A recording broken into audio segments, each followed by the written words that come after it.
Okay, we're back. They have started.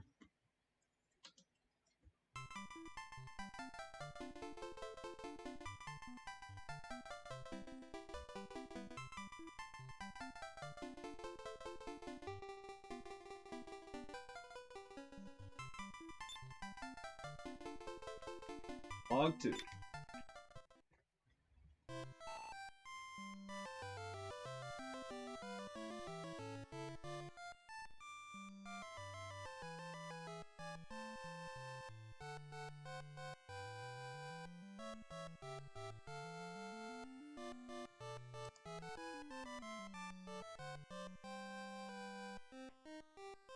Spanish.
Seen this before.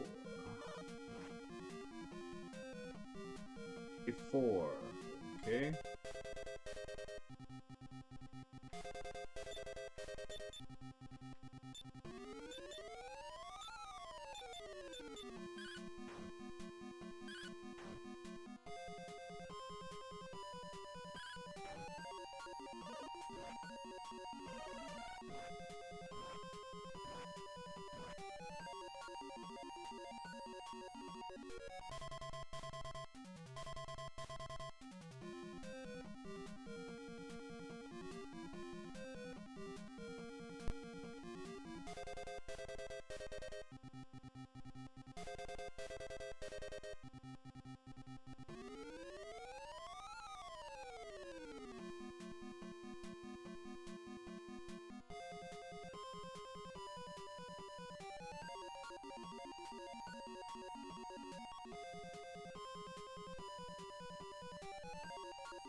More bit of housekeeping to do.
Okay, finally done setting up.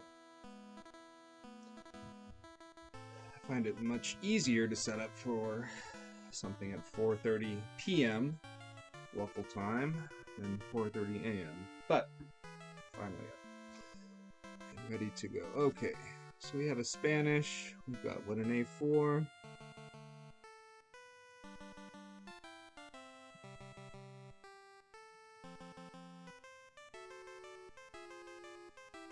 A little more standard.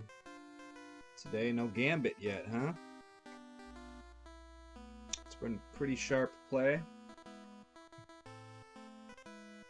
Magnus has not been playing the most conservative chess, which is a good sign, I think, for the match. Tomorrow is a rest day, so this game will not be short.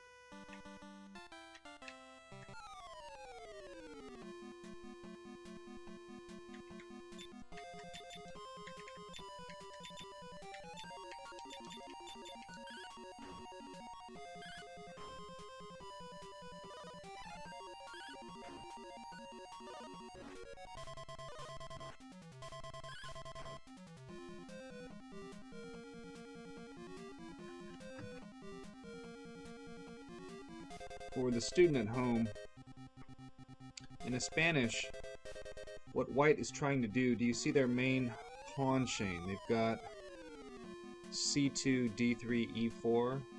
That's white's main pawn chain. It is pointing to the king side. So white wants to play in that direction. White wants to flow the pieces to the king side. Keep the white square bishop. That's why a4 was played. If you're not going to move the c pawn, you're going to move the a pawn. So the bishop has somewhere to tuck back into, so it will not be traded off for black's queen's knight. If you're going to trade off the bishop for the knight, you would have done so after a6. If you're going to play the exchange, which is fine, you don't see it that often, but you can play for a small advantage. I couldn't really explain how to do so, but you can play for a small advantage. You double their pawns by trading, but if you're not trading, you keep the white square bishop. Okay, rook e8. Rook e8, so bishop f8, the bishop on e7 will tuck back to f8. Black is going to play a g6, bishop g7. g6 is played to prevent a knight going to f5. That knight on f3, we're going to see knight d2 to f1 to g3 to f5, knight f3 to h4 to f5. So two knights can try to, get to f5, and it's a very good square for a knight. And g6 is played to prevent a knight on f5, and it weakens the dark squares around the king, so the bishop on e7 will go to f8 and then to g7 to defend the dark squares on black's king side. It's a pretty standard maneuver for the dark square bishop in these types of Ruy Lopez's Spanish games.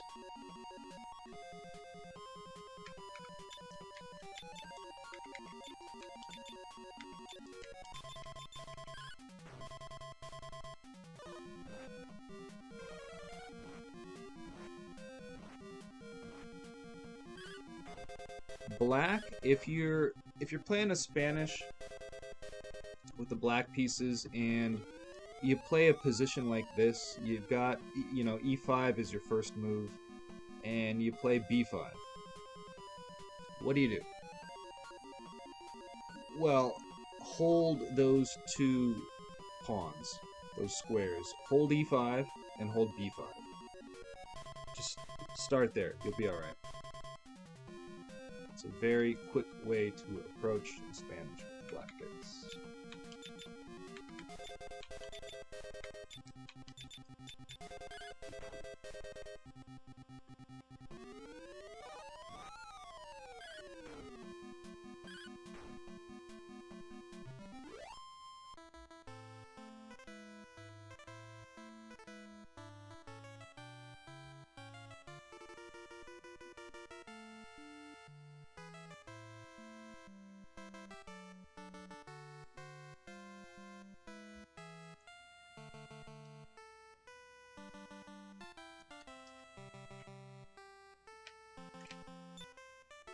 Don't need to heal yet.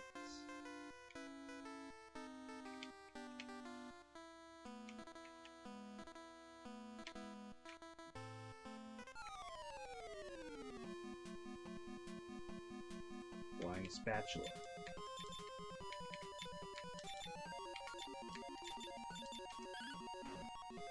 You're gonna stop.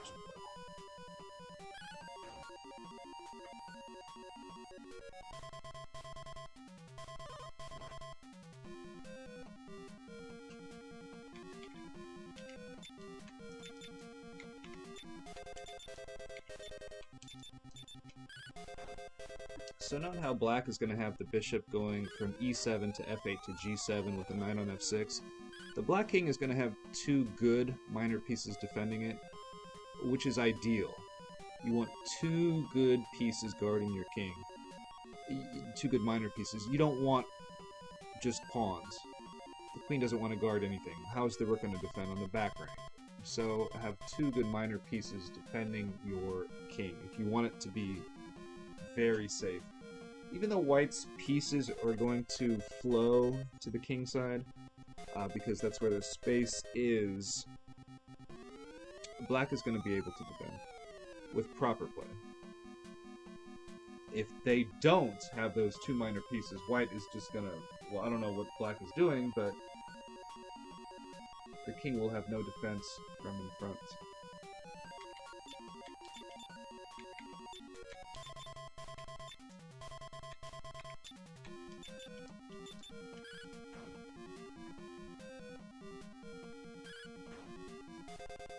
Knight f1 to go to g3. Where is the knight going next?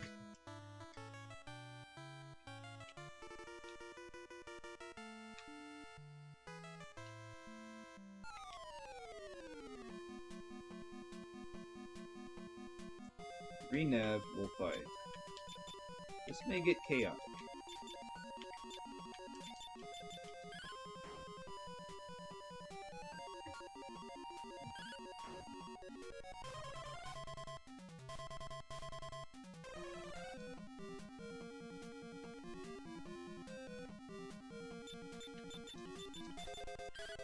You parry fight to guard against your own party getting chaotic against Nev.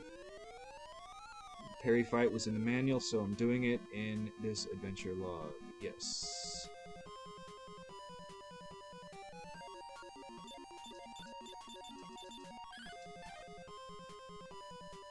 With Dragon Warrior 3 in this stream for round 3, it's just grinding. Just grinding. Maybe do the pepper quest, but it's just grinding.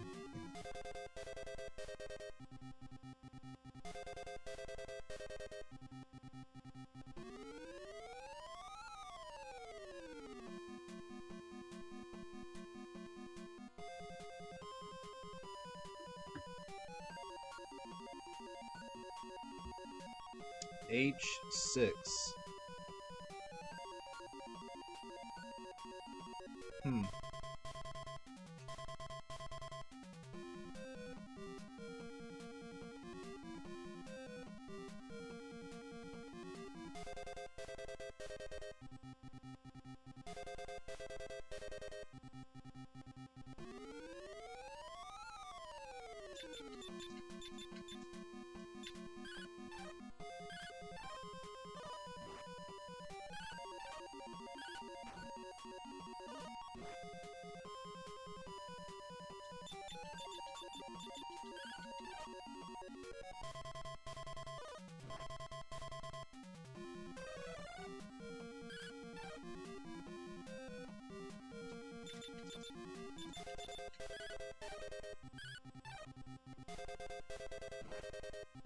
This is a great fight, party.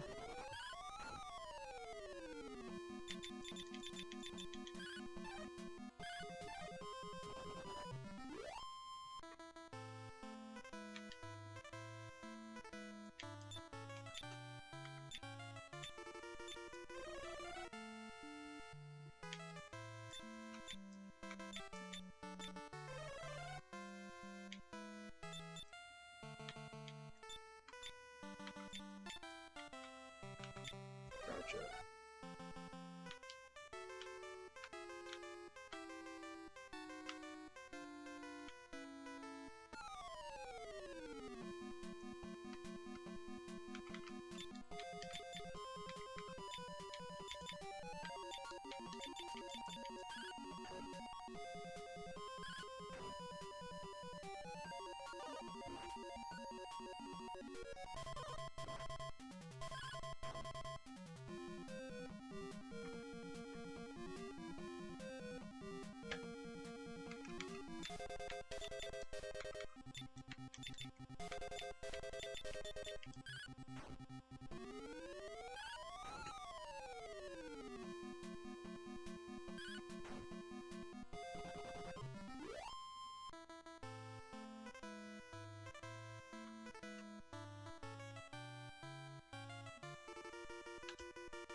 D2.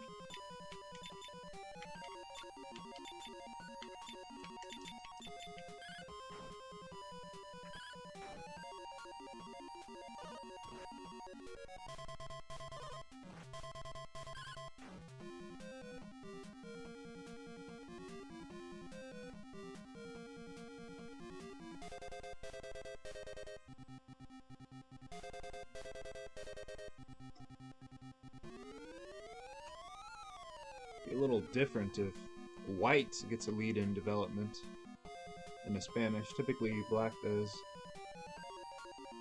The white maneuvers pieces to the king side. Play in the direction your main pawn chain points. Why? Because you have space. What is space used for? Pieces. To move around it. To improve their quality. Pieces use space.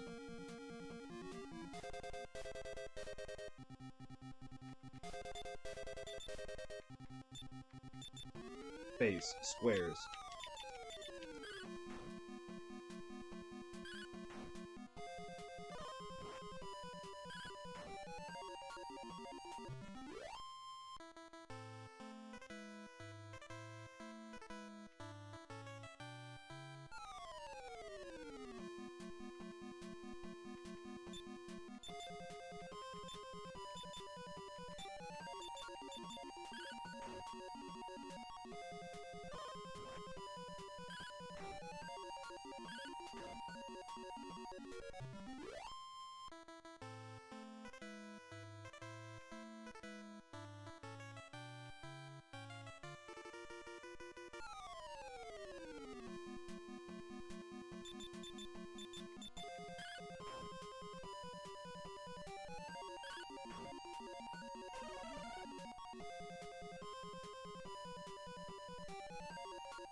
F8.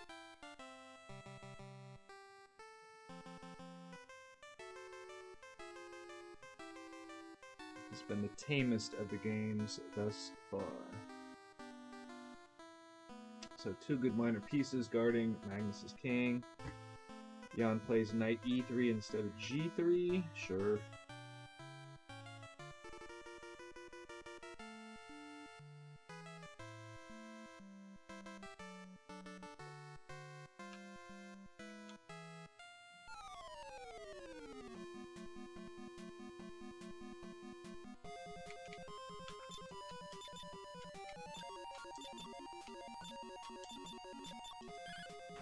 So for the student at home, you know, we're a dozen moves in, and there have been 0 tactics in this game, in these positions thus far. None today. So playing the Spanish as white, you know, if you're playing in your first quads, your first couple of quads, or local Swiss, what are you doing? If you're younger, you're a kid, what are you doing? You're not supposed to, no, don't do that. Play something tactical. Play a gambit. Don't play a Spanish. It's maneuvering, it's strategic. No, get the pieces out in space. Don't play a Spanish if you're, you know, U1500, U1800, just don't. If you like it, go for it. Knock yourself out with the Ruy Lopez, but, you know, if your rating is 500, you have no business playing a Spanish as white. Play a gambit. Give up a pawn. At that level, you'll love it. Give up a pawn. You'll have the most fun ever. They will take the pawn every time, and then you will destroy them if you gambited. Non-dubiously.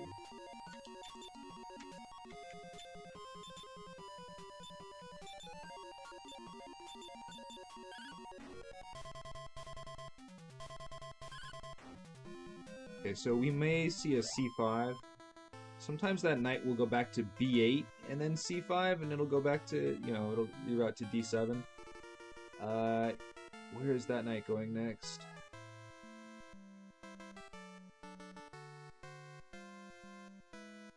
I'm gonna put the knight on g6.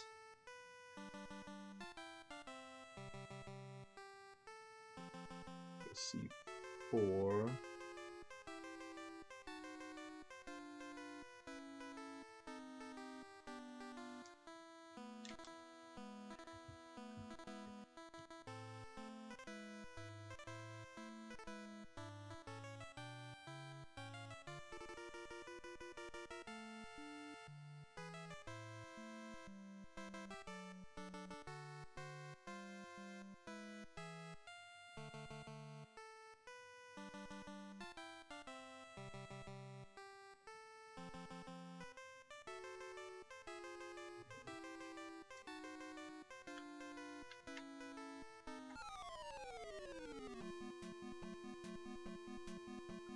Great. 3 Nev and 2 MS?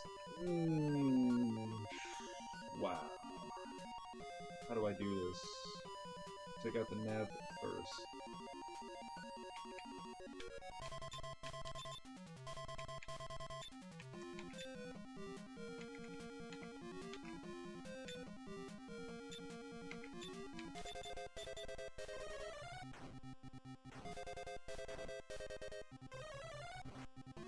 Not gonna get an MS on this one.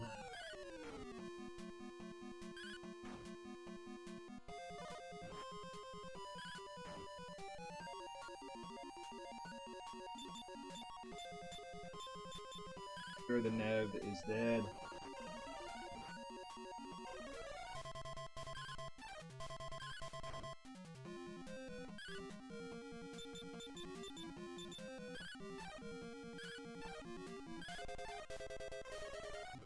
Oh, we've had our chances.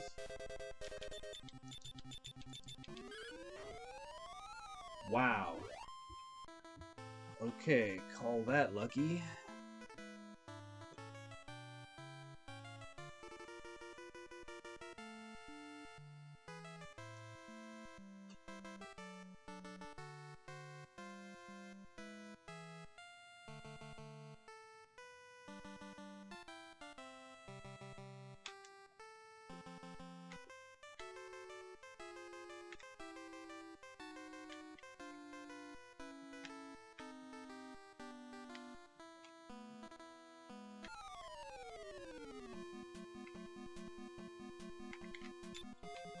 Look big, are big, not big.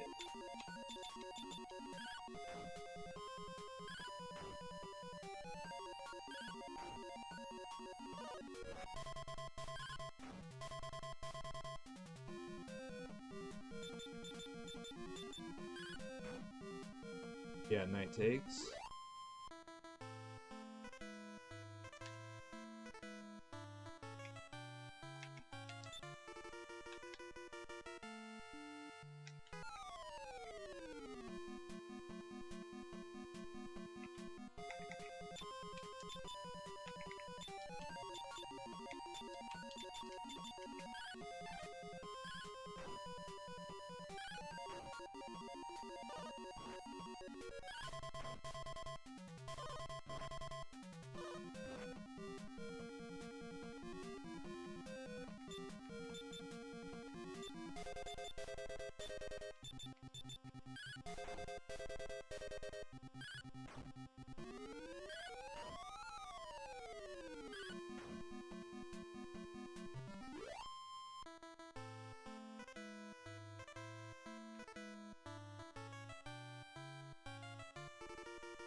Wow, Rodney with the crit. Beautiful. Knight back to c6. What's going on?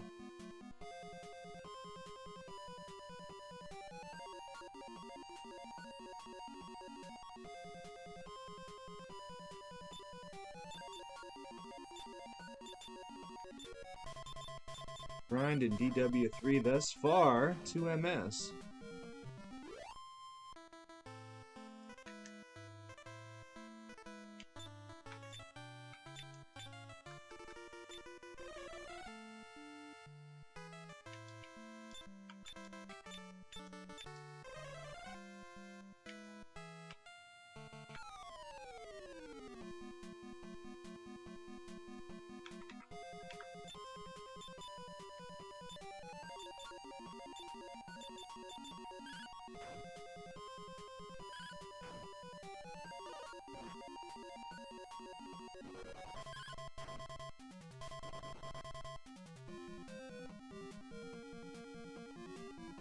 I go into B4.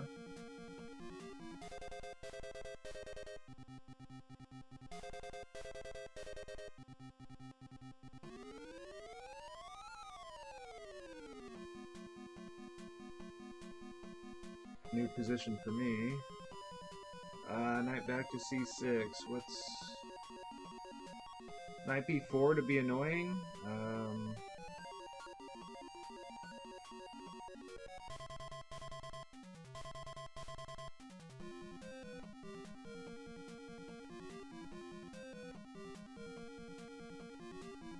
Bishop stays on that a5 e1 diagonal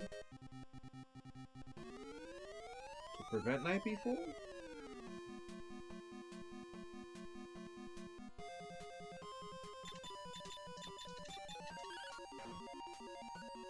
But how b4 is not sustainable by a white pawn, so it's potentially an outpost for black. Be mindful of weak squares. A weak square is a square on a player's 3rd or 4th rank that cannot be defended by one of their own pawns. So, if an opponent's piece invades on a weak square, you can't kick it out with a pawn move. You'd have to use pieces. Weak squares are a big deal in chess. Invasion is a big deal. If you can invade and keep it, well, it used to be the opponent's. Now it's yours.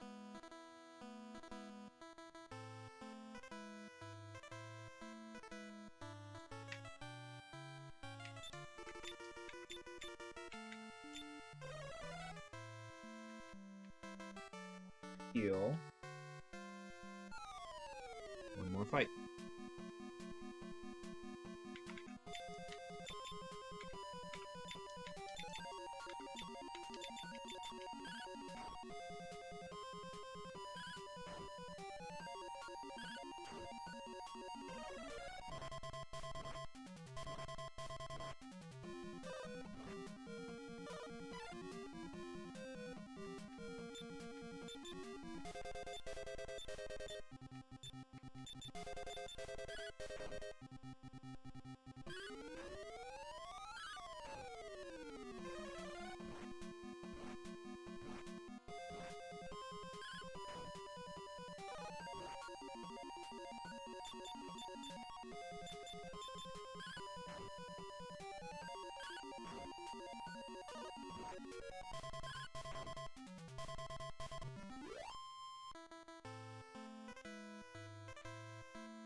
MP. Good. Is there a bad encounter here? Yeah, a bunch of Nev and MS. Psychologically, it's not very good.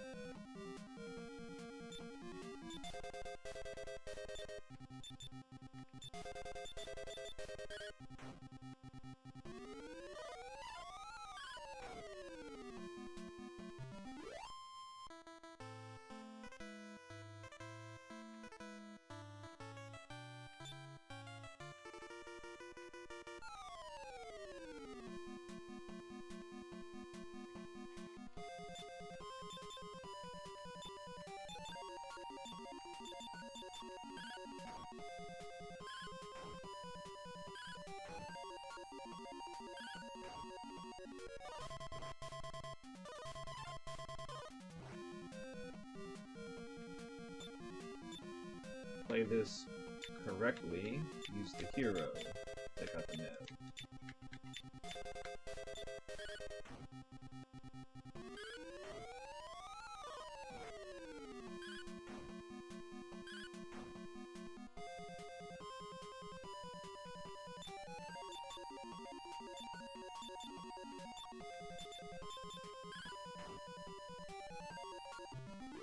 Rook C1. Half open file. What else is the rook doing?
Deep in. Let's use it.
Are we gonna see like an A5 knight B4 anyways?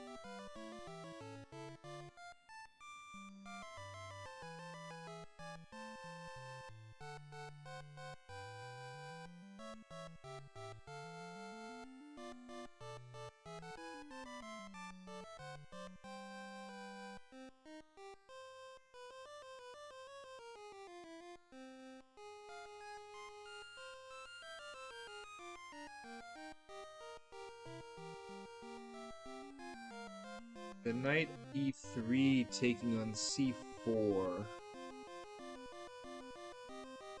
You might have the king's knight go to F5.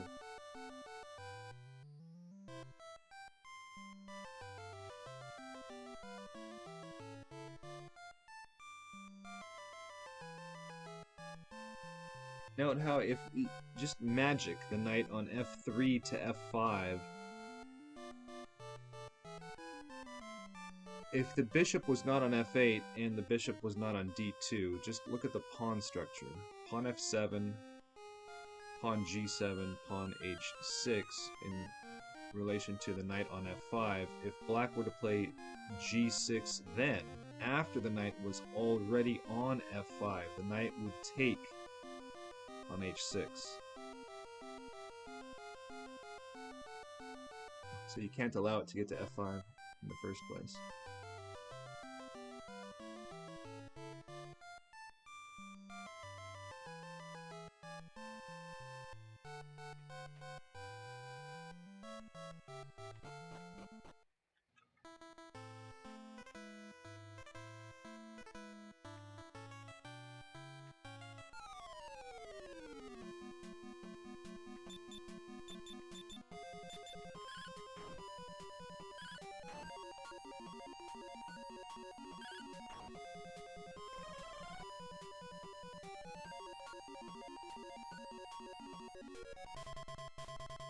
Dragon Warrior 4, the level will tell you if you're surrounded. 3, they don't.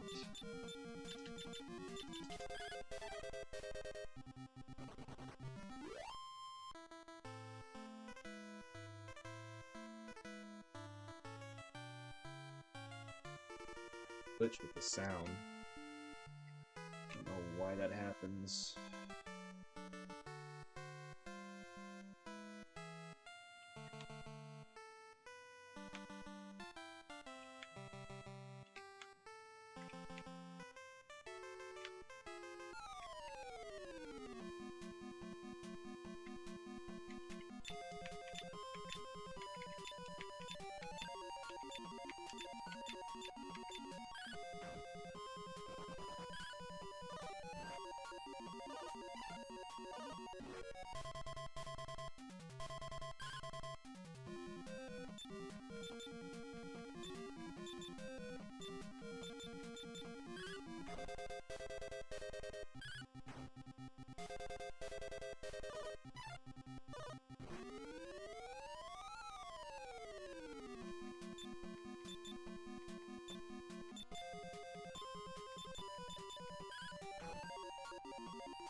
Heal Rodney.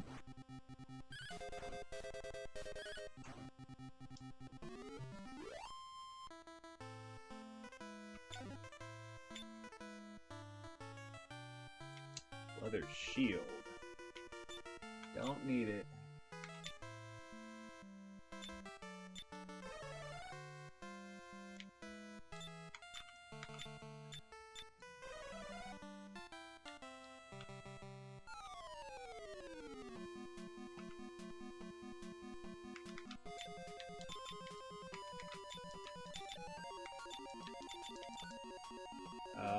There's a Nev. Hang on. Hang on.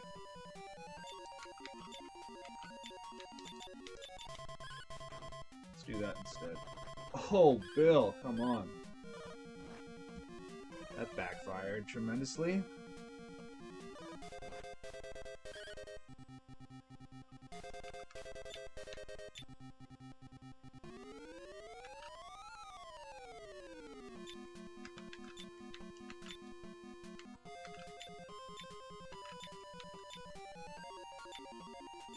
Pick out the Nev.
Sam, you're supposed to be attacking, otherwise this is not going to work.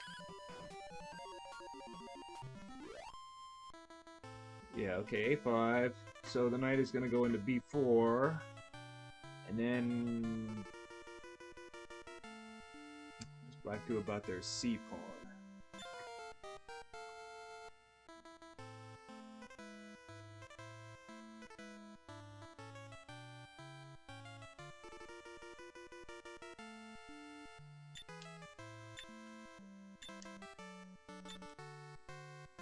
Luck 12.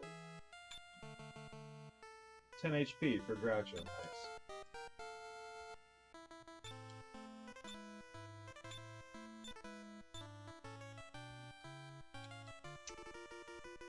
I don't know about that level up for a second.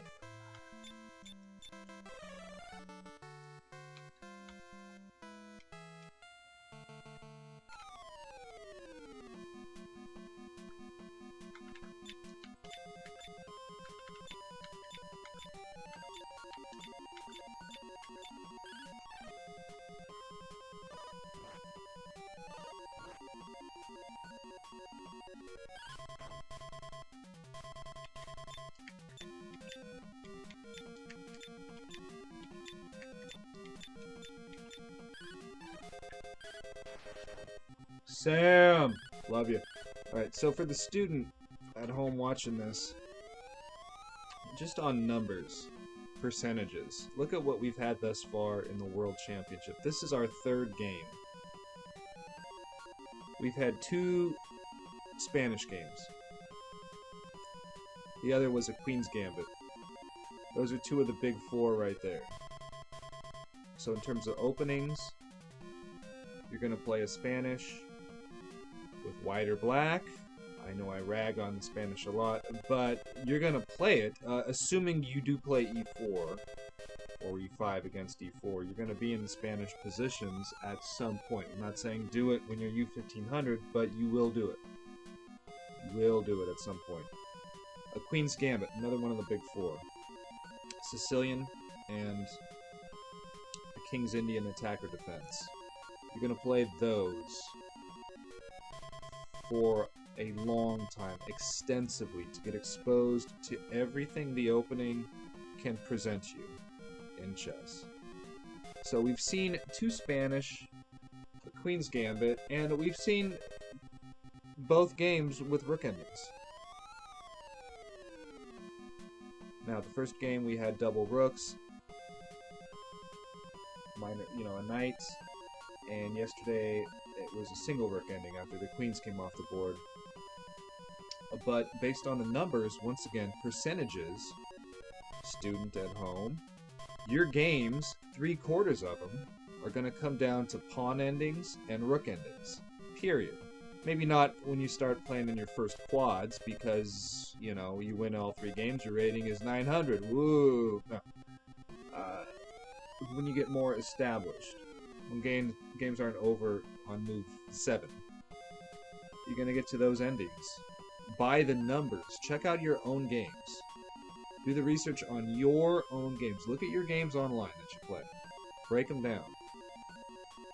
3/4, pawn endings, rook endings. So, when you're going to study chess, what do you study? The opening? No.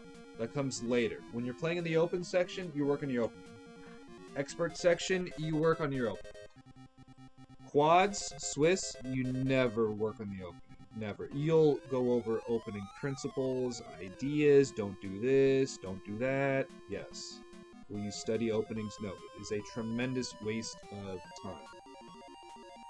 Beginning, intermediate players have no business studying openings. Now, enjoy openings. Check out gambits, look up lines. Yeah. But if you're going to study the end game. The end game. The younger you are, and the stronger your end game is, the more success you will have. Competitively, I guarantee it. The end game is not intuitive.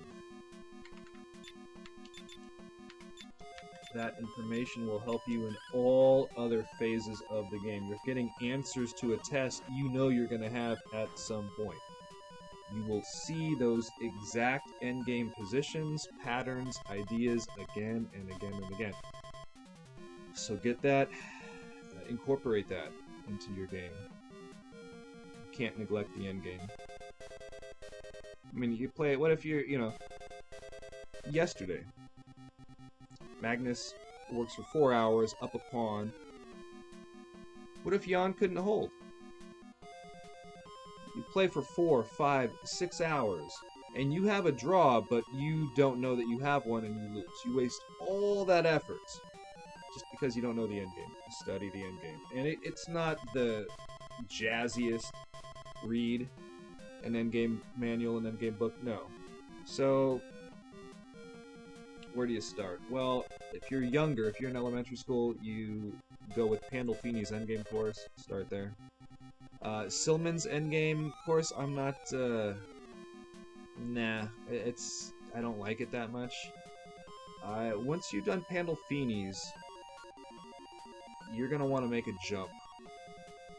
Digest that. Go through it over the board with pieces, and then go through it again, and then do it blindfolded. As in, have your coach, trainer, whoever, have them just tell you the positions, and you have a board there but no pieces, and you've got to solve those problems. Go through Pandolfini's endgame course without pieces. You can have a board, but you're using a lot more of your third eye.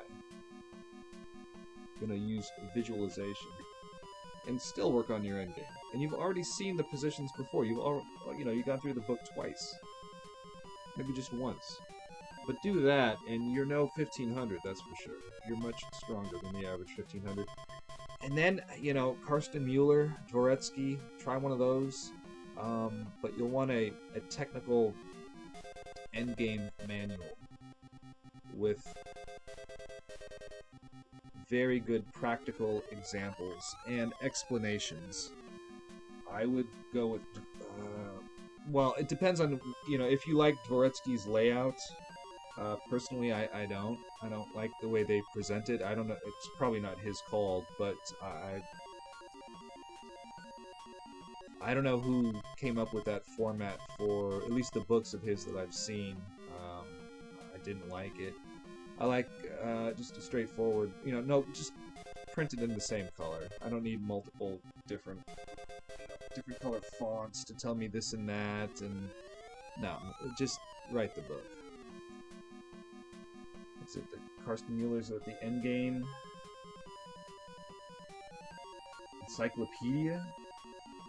I don't know. Before Magnus was world champion, his endgame was not the greatest, and what did he do? Let that remain a weakness? No, he worked on his endgame, and there was some chess-based article with him training with that book being out, and it's a terrific book. Karsten Mueller. He's got a great voice. The Darth Vader of chess.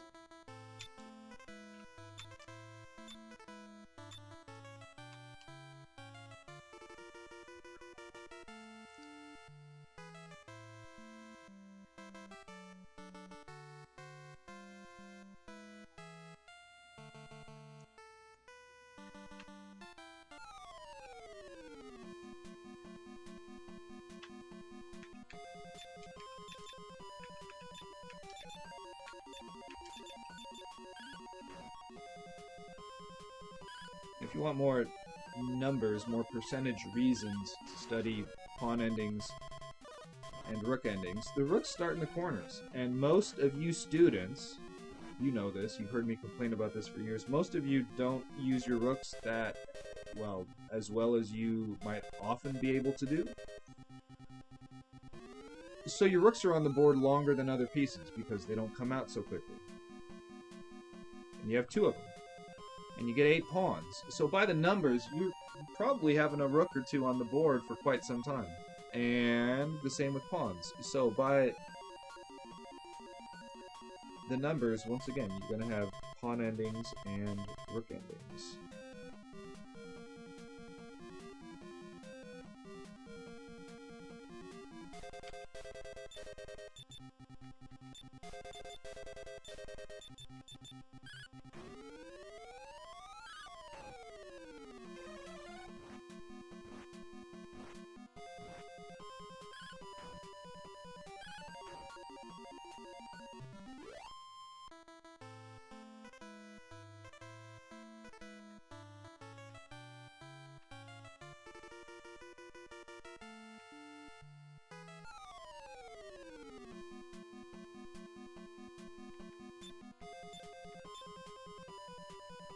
Breakfast time.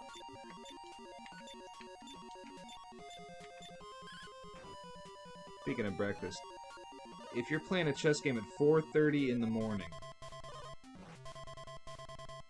and you're gonna have a normal breakfast, whatever it is that you eat, typical portion, you know, that size.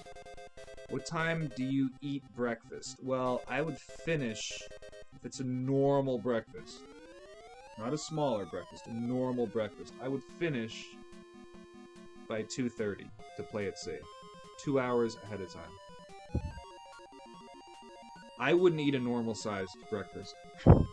Instead, I'd have a snack. You snack your way there. Have a light breakfast. And then I wouldn't eat, you know, an hour before the round. What you don't want to do is have a huge meal and then half an hour later have to play Carlsen. You don't want that. All the blood will go to your stomach. We just had Thanksgiving in the United States. Those of you who had a big Thanksgiving meal, you want to play a serious game of chess after that? No, you probably want to take a nap.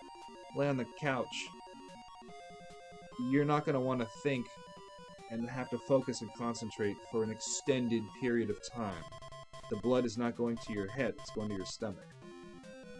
So have a snack. You snack. You don't eat heavy unless it's a couple hours before, and I wouldn't eat that heavy. I would not recommend that. If you're going to have a normal-sized meal, have it be on the lighter side. Not a heavy meal. Kind of a lighter meal, you know?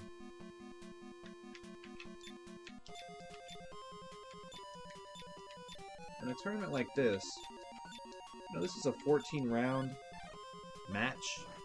A lot of the younger students, you know, you start off, you play in a quads, which is a G30 with 3 rounds. You're in and out in 1 hour. At my club, when we would have a quad, some of the kids would be in and out in less than 1 hour. If the kids wanted to start the next round early, I'd let them. If they were all in agreement to do so, bam, there you go. Bam, bam, your rewards. So, you start off, you could only, you know, you're playing for 1 hour, you're playing for 3 hours. And then you play maybe in an all-day tournament, 1 day. Okay, that's a lot more. And then you're playing a multi-day tournament. And here in the United States, it's not like in Europe, where it's 1 round a day. Now in the States, you'll play sometimes 4 rounds in a day. Everything is so compact. Hurry up, you gotta do it on the weekend. So, you play in a 2-day, or maybe a 3-day for a holiday weekend, and you have to get used to it. You know, a 6-year-old playing in a 3-day tournament, it's not gonna, you can't just show up and do it. You need the experience. So, for the younger students out there watching this, you're gonna kind of grind your way there. You start with the G30, G45, G60, all day, 2-day, weekend tournaments, and then longer tournaments. And then if you're playing at, you know, you're playing internationally, you're going to be playing in 1 tournament for a week and a half, for 2 weeks, and that's a long time. That's a very long time. That requires tremendous focus and concentration in its entirety. And physically, you're going to want to be there.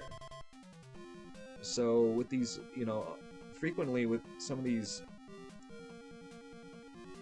scholastic championship events, you know, somebody will go off out the gate 5-0, whatever it is, just boom, but use too much energy and burn themselves out. They'll be leading halfway through, but then they can't finish because they don't have enough left in the tank. So you have to be able to finish strong. You've got to be able to finish strong, and that takes experience. These chess tournaments can be extremely grindy, very grindy, but if you've been there, you know what it's like, you know what to expect. So, for the younger players, get that experience. You know, start, you crawl, but then you'll walk. But be on the lookout for chances where you might be able to try to run. Let me just try this out. Just gain the experience. Try that 2-day tournament for the first time and see how you're doing Sunday evening in the last round. If you're really dragging, well, at least you know. Something you got to work on. More stamina. And combine, with chess, even if it's all, some of you students over the years, all you liked was chess. In terms of sports, there was no soccer or martial arts or swimming or tennis. No, it was just chess. That's fine, but do incorporate a physical activity with it. Walk, jog, whatever, but something. Walking is fine. Walking is terrific. And before a round, right before the round, take a walk. You're there with your parents, you're there with your mom, take a walk with mom for 2 minutes. Right before the round. Right before the round. Take a very casual walk. Why? To get the blood circulating in your body. To get it moving. Get yourself moving. It won't hurt. But do something physical. Chess requires stamina.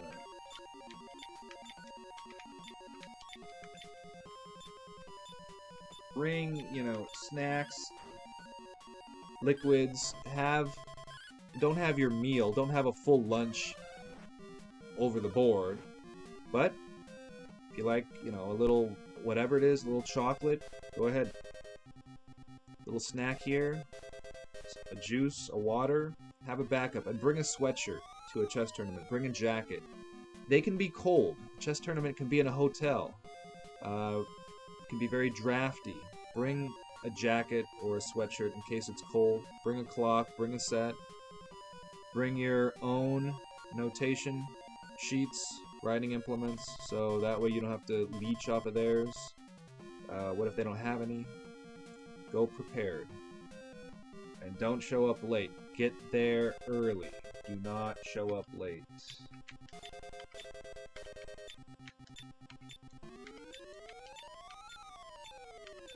And don't use a Monroy. Bring notation sheets, as in write it down on paper with a writing implement. No electronic recording. If you're playing online on a computer, that's different, but don't use a Monroy, any of that stuff. Just don't. Those are lame. It makes the student really lazy, in my experience. You know what they do? They have a Monroy. They just, tap, enter, stylus, blah, blah, blah, blah. They're not writing it down. They're not building that written memory with regard to their own games. When they go over the games, all they do is load it on their computers and tab, tab, tab, tab, tab, tab, tab, tab, tab. They're not moving the pieces. They're not manually inputting the moves. They miss out on more information. And I think the Monroy is terrible for beginning players. Parents watching this, if your student has a Monroy, don't let them use it. Take it away. Make them write it down. And some beginning players hate writing down moves. They just hate it. They don't like it. For whatever the reason, it takes too much time. They screw up the notation and somebody yells at them for whatever because they're the jerk, not the kid. Make them write it down anyways. In the long run, it's much better for the developing player. Let the student write down the moves themselves. No Monroy. Get rid of them.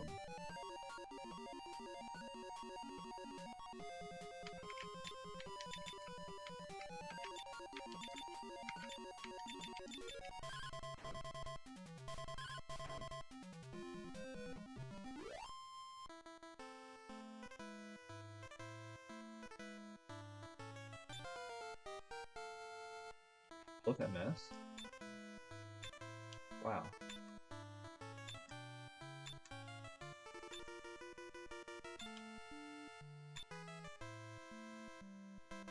And I guess a couple more things about, your first couple of chess tournaments. Students, you're there with your pals, some of your friends, you see a classmate there, whoever it is. Okay, that's nice and everything, but don't go play on the jungle gym for 4 hours in between rounds and go crazy. Don't. Conserve your energy for the chess. So don't play tag with your pals in between rounds. You know, don't run in a sprint. No.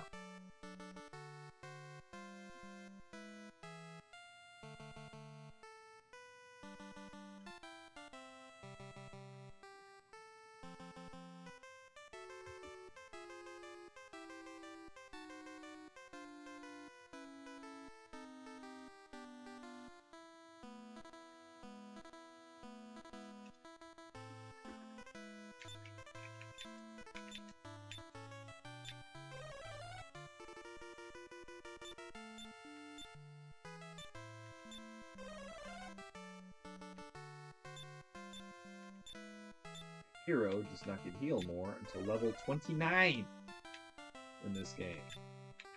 Yuji Hori, what's up with that? E?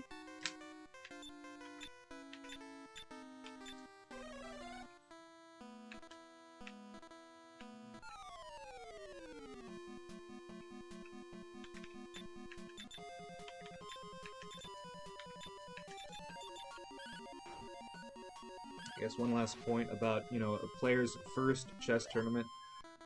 Parents at home, let it be when the student wants to play.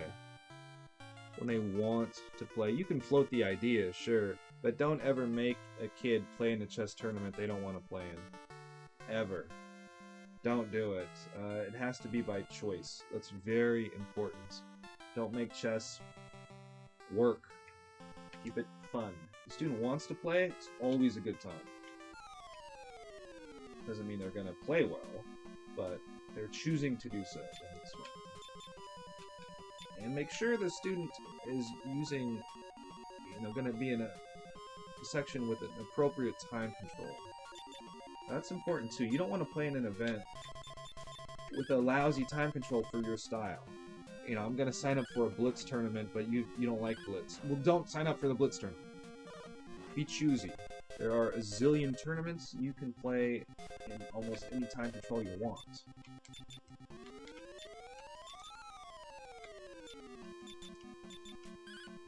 Be comfortable with the time control. Be very comfortable.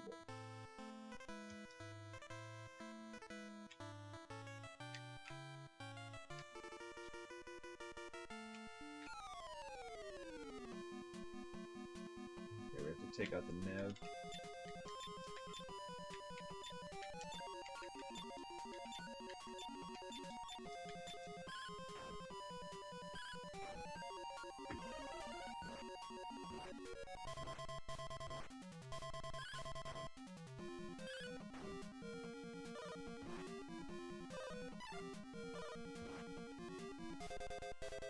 And what, I wasn't paying attention. What happened? We took out nothing.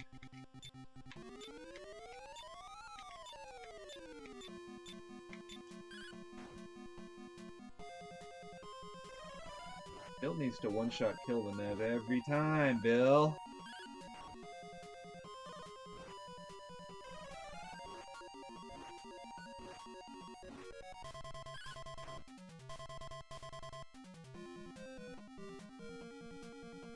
You don't see this too often. Black has their bishops on their starting squares.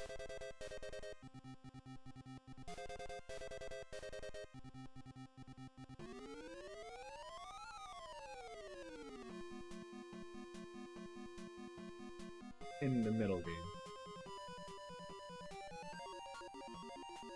And not incorrectly, I don't think. I mean, bishop f8, yes. Bishop c8.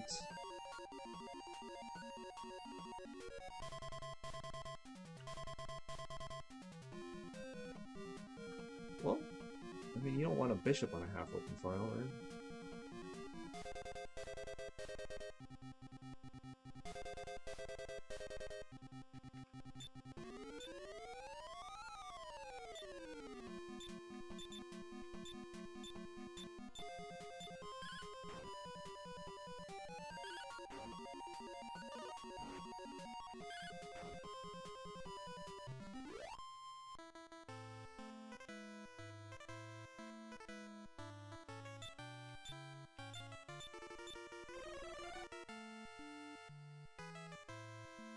sticks, pretty common.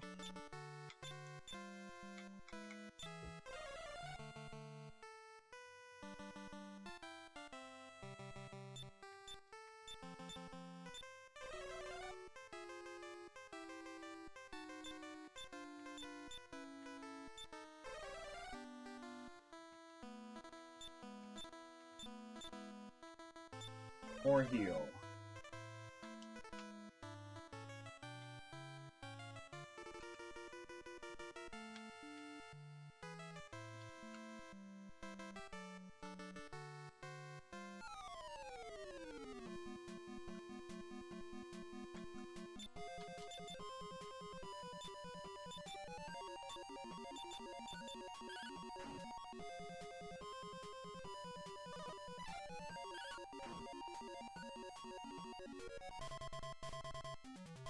Another thing about going to a tournament for the beginning and intermediate players, warm up before your first round of the day and find out what warm-up means for you. Some students like to play a game for 5 or 10 minutes just to warm up the engine. It's like, you know, in a game of basketball, before the game, you do layup drills, you shoot a couple of free throws, you break a sweat. You break a sweat. In chess, it's the same thing. Now, how do you break a sweat? Do you do layups? Do you throw in a dunk? Do you shoot free throws? Do you do passing and dribble? You know, what do? Do you do chess puzzles? Do you do tactics? Do you play a game? What you don't want to do is warm up for 5 hours the morning of and then use all your energy then. No. Warm up a little bit. Play 5 or 10 minutes. Use the techniques. Practice using the techniques you're going to use in the upcoming game. And find what warm-up means for you. Some players do this, and it doesn't work for other players. Find what works for you. Warming up is very important, and that goes with what you've been doing away from the tournament bed. Are you ready? Have you been studying, looking at your own games? Are you tactically proficient? What you don't want to do is just show up off the streets totally rusty. No. You're going to have to really walk that tightrope cleanly. Very difficult. You're probably not disciplined enough to do it. And if you haven't been working on your game, you're probably not that good enough to pull it off. So stay current with your chess. Be consistent. Stay working on your game. And I realize real life can get in the way, and you've got, you know, school and family and blah, blah, blah, blah, blah. If you've got excuses for your chess, then maybe chess isn't for you. You know, if you're busy making excuses, I didn't have time, hey, tough shit, bub. This ain't for you. And that's cool. But understand that you get out what you put in. So if you're not going to put in for your chess game, what have you got? Nothing. So understand that. Chess is not you just waltz on in and waltz on out with a gold star with 0 effort. No, it doesn't work that way. And it shouldn't work that way. In my experience coaching for almost 2 decades, those students out here locally who work the hardest and who still have fun with the game. And I think that's probably true with anything. If you enjoy it and you work hard at it, you're going to succeed. I don't care what it is. But certainly with chess, those students who have really worked hard, but because they enjoy it, it's not a job, it's not work, they want to do it. They have tremendous success, and they don't burn out. They continue to enjoy the game, and they know no limit to their heights. Those kids keep getting better and better. They keep learning more and more. Keep it fun. Keep it fun. And hopefully they're industrious. But I think some of the students they'll learn that from experience. They'll go to a tournament and realize you can't just walk in and show up and think you can destroy No. You'll play some players here and there, and you're going to learn from their example. Or you'll hear, oh, she did that? She works that hard? Wow. I think I should consider that idea. You'll pick up on this and that. you know, Michael Jordan, Jerry Rice. The greats are great not because they're lucky, because they worked that hard. And, you know, if you're Capablanca and you just never worked on your chess, hey, you're the exception, and that's awesome. If you're that kid who doesn't have to study, kudos to you. Hats off to you. Awesome. Enjoy. But for the rest of us, put in the effort. Put in the effort. If it's that important to you, you're going to put in the effort anyways. So is chess that important to you? Why do you play the game? Why are you watching this video? Put in the work.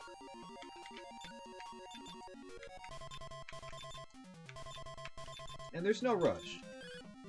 Now out here locally, you know, Grandmaster will be, you know, at age 7. I'm kidding, but the kids get good real quick out here. Real quick. You know, just because a kid is 5 doesn't mean they can't smash you potentially over the board. Oh, they can. They can. But there's no rush. If you started playing chess at age 30, that's a great age to start. And you don't have any, hopefully you don't have any bad habits as a chess player. And that's, for a developing player, it's most important to avoid bad habits. Especially young players around people who really don't know chess, because they develop bad habits and they keep them forever and it holds them back. And nobody around them knows, hey, that's a bad habit, you should stop that. Somebody point this out to the kid, nobody knows. So they just continue to exercise that bad habit. They get better at the bad habit. So you want to avoid all bad habits for the beginning players. Just eliminate them. So if you're the trainer, you're the coach, you see your student doing something incorrectly, you had better put an end to that right away. Put the kibosh on it. No. Read that out. Very important. So if the beginning player, the developing player, is avoiding any bad habits and seeing good chess all the time, their game will improve dramatically, very quickly. They're doing things correctly at home as well. And, you know, that could be for beginning player of any age. So it's never too late to begin. Lasker started playing chess at, what, age 15 or something? It doesn't matter. Start at any age.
Heal Sam. Okay, no more heals.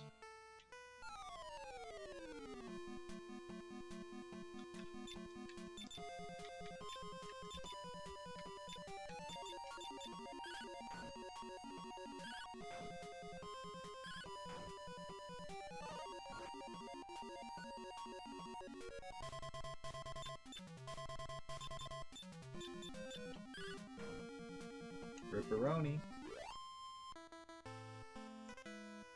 Speaking of Ripperoni, when all this pandemic nonsense is over, we should have another potluck at Cicero's. I believe that is the favorite spot still for every single student I have ever taught. In history of the universe, it's Cicero's pizza. I'm kind of shaking my head sideways. It's good, but it's not that good. I think it's... You all like it because you all like it. Everybody likes it, so that's why everyone else likes it. I've had a lot better pizza, let me just say that. But that's where you all want to meet up. We'll do it at Cicero's.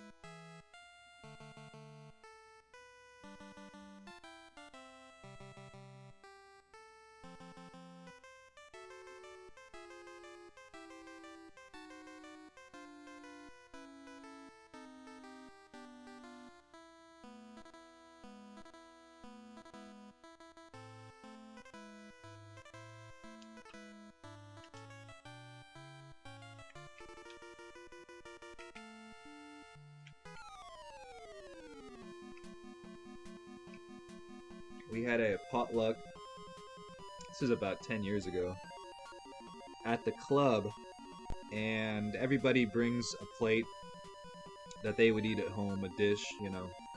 And I ordered a couple of pizzas from Pizza Chicago, which is a ripoff these days. Pizza Chicago is insane, like $35 for a large pizza. What? It's ridiculous, and it's not that good either. Their stuffed mushrooms at Pizza Chicago are a joke. Talk about the tiniest mushroom you ever saw. Technically, it was stuffed, but you know, with a toothpick amount of filling. Come on. Anyways, I got a combination pizza and you know something else. You have it all out there, and we made the announcement about okay, this has meat in it. This is vegan. Da da da da da da da da. And this kid comes up to me who is a vegetarian. Kid comes up to me eating a combo slice of pizza after he's already eating half of it. He goes, "Coach Matthew, what are these circular round things on this slice of pizza?" "That's pepperoni."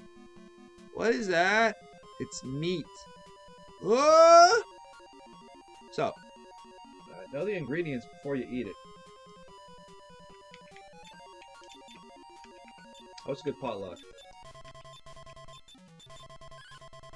There might be pictures of it on the Instagram. In fact, I think there is a picture of it from the Instagram.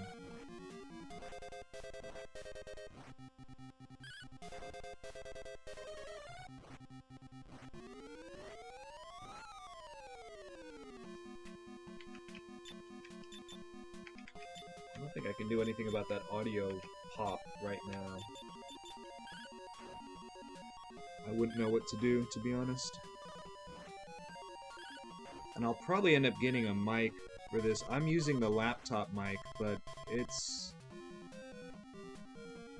The microphone with these razors is a bad experience. It's not a good mic at all. I don't know why the software doesn't talk to this laptop as often as it should. But I will have to... We'll end up getting a mic soon. Maybe not before round 4, but later this week I'll get a mic. Probably Wednesday.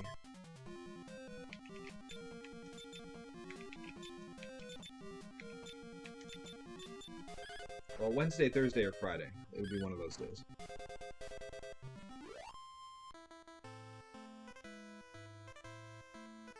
That's the biggest hiccup for this setup, is the audio.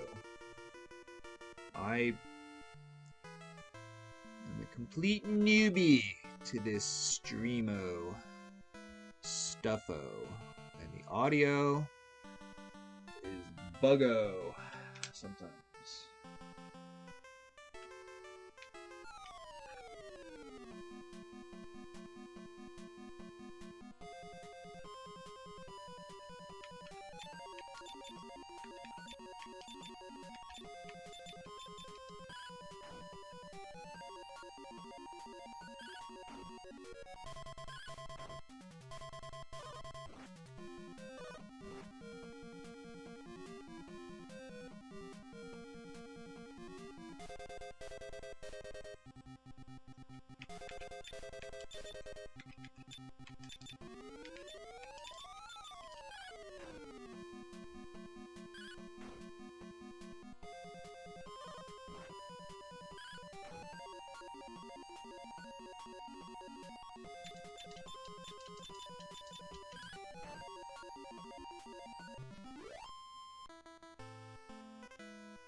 Gun has taken an awful long time on this one. Then again, what's the plan?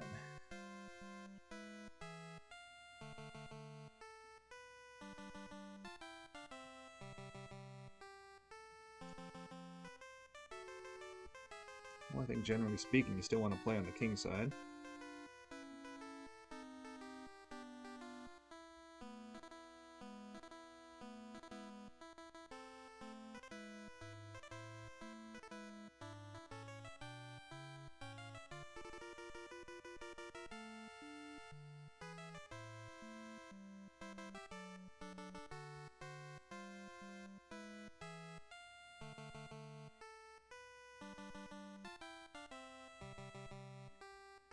I do have the board live, yes? Let me just check real quick. Yeah.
Okay, some more notes about starting off in the tournament world. Best thing to do to prepare for a chess tournament: get a good night's sleep the night before. That is the best thing you can ever do. Be well rested. Don't stay up studying lines all night. No. Doing tactics. No. Get a good night's sleep.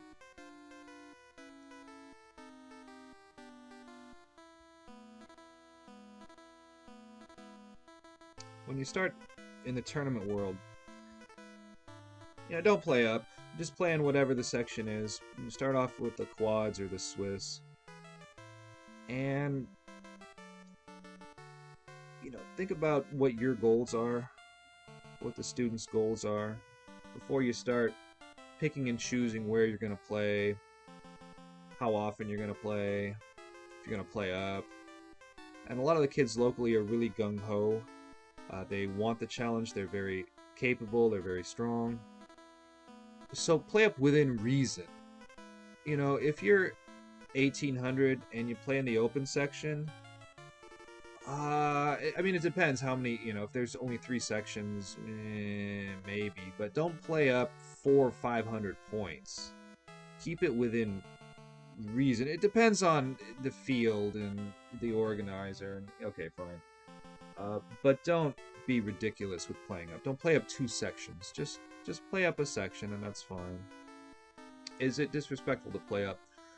You know, I've asked masters that before. Like, hey, master such and such, do you care if a 1900 plays in the open section and you play against him in round 1 and get an easy win? Do you care? Do you feel disrespected? Like, no, that's awesome. That's great. We'll take it every time. Yeah, they don't care. So no, it's not disrespectful. They don't care. They'll treat you just like any other opponent. So don't worry about that. And with playing up, you've got nothing to lose.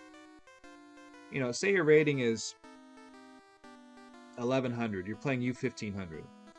You've got nothing to lose. You lose against 1500, you'll lose 0 rating points. You win, bam. I don't know what the rating fluctuation is, but you're younger. Your K factor is different than mine. So you're going to gain a lot of rating points. There's a tremendous amount to gain by playing up. You play stronger players, generally speaking, who have more experience or know more or whatever that you can learn from. Either during the game, during and after the game, in a post-mortem, you can learn from them. That means your game is going to have to improve that much more. So you're working on your game, you're learning from them. You have more to gain with rating points. You're not going to lose any rating points, hardly any. It's really beneficial to play up, but be selective. Pick and choose your spots. Don't play up every single weekend and just give the rating points back. No. Be choosy. Go to an event, grab those points, reestablish a new threshold, and then continue and move on from there. Continue to build. You don't want to just take the rating points and, you know, you're playing every weekend. If you play every weekend and you don't work on your game as you should, you know what's going to happen? You're a yo-yo. You're up and down, up and down, up and down, up and down, up and down, up and down, up and down. You never get any better. You play a lot and it's fun, but there's nothing wrong with that. That's fine. But if you want more out of it than just fun, well, you're playing too much. You're playing too frequently. Slow down. Instead of every weekend, play twice a month to make it that much more special. Some of you students, and you know, pandemic, welcome to real life, kids. You know, you take a lot for granted. Oh yeah, there's always going to be another move in the game of chess. I'm not going to get checkmated. It's move 3. What the hell was that? You just got checkmated. Yeah, that's the way life is. So take advantage when you can, because it ain't always going to be there. The sun will set eventually. There will be no other move. You will make your last move in that game. You will make your last move forever. So make it count while you're experiencing the game. Don't take it for granted. Some of you do that. I've done it myself. Certainly. But in a game of chess, when you're in a battle, when you're at war, you can't take it for granted. I'm not speaking for personal experience, but just don't take it for granted, students. Don't. You will not always have another move or another game. So make it, you know, make that tournament experience maybe a little more special. Instead of playing all the time, play once a month. Play once every 6 weeks. So that way you know, you've got it on your calendar. It's, you know, you're working towards it. It's a goal. It's part of your journey. You're going to be ready to play. You've been working on your game outside of it. It's not as though you have to catch up. Some of these students who play all the time, you know, okay, the last tournament, did you analyze your games? Not yet. And then they've got a bigger backlog than I have of Japanese role-playing games to get through in a pandemic, which is a big number. So in chess, you've got to, you know, you play the game, you play in a tournament, you know, you play a 6-game tournament, 6-round tournament. Before you play rated again, before you play another serious game, you had better had gone over those 6 games very well, or at least started the process. Instead of just, oh yeah, I'm playing it again, and then I've got all these games that I've played where I've made mistakes, potentially, but I haven't identified them, I haven't identified the opponent's mistakes, I haven't learned from any of those mistakes, I'm going to repeat mistakes. If that's you, you bang your head against the wall, and then you're going to repeat. You're going to bang your head against the wall again. And again, you're going to repeat the mistake. Strong players don't do that. They don't make that many mistakes. The frequency of mistake is few and far between, and they learn from their mistakes, and they don't repeat their mistakes. So analyze your games. That's one of the biggest flaws of students is, and ultimately, the student watching this at home, you're going to be your own coach. Coach Matthew won't be there forever. Not happening. No, impossible. You're going to end up teaching yourself. So you're going to have to work on your own game, know how to do that, be able to do that. I don't see students looking at their own games enough. And those who do, their games get very strong because they're working on their own game. Not someone else's, their own game. Their lines get better. Their discipline improves. They're still creative, they're still imaginative, they're using their own ideas. Yes, they're just ascending to another threshold continuously. You've got to work on your own game.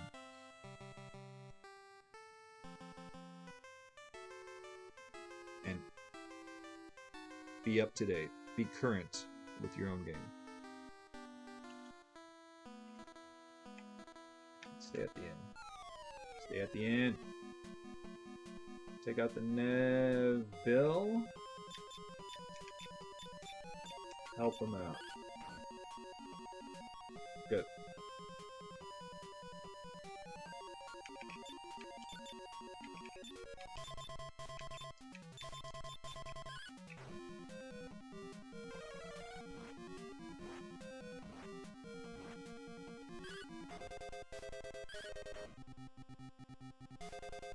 What time is Jan taken on this move?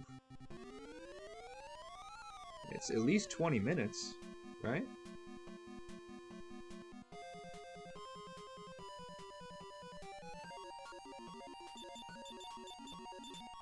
If you've got, in terms of how much time to spend per move, do the math. You know, before the first round of the day, or the first round with a new time control, or first round of the day, either or. Both. How many moves do your games go? Do your games average 30 moves, 40 moves per game? And you've got 60 minutes to play one game, and you're, 30 moves a game? Well, you do the math. You got about 2 minutes a move. So just be mindful of how much time, on average, you have per move, so you can budget your time a little better, just generally speaking. And if you're faced with a tactical position, you know it's tactical, and you're calculating these lines. Here, like Jan, this is not tactical. This is not tactical. But Jan has spent, say, 20 minutes. So if it's a tactical position, and you don't find the move in the first 5 minutes, which you'll likely, if you're going to find it, it's probably going to be in the first 5. If not in the first 5, the next 5. If not then, maybe the next 5 within 15 minutes. If not then, maybe within 20 minutes. And if you don't find it then, you're not going to find it, number one. Number two, you're going to blunder. So 20 minutes, 20 minutes is a big... You don't want to push beyond, 20 minutes. There are exceptions, of course. There are exceptions, but that's about the fluster point. Something hasn't been going right. Something isn't quite right. Likely. It could be the exception. But you don't want to spend a lot more. You don't want to spend 20 minutes. This is the position?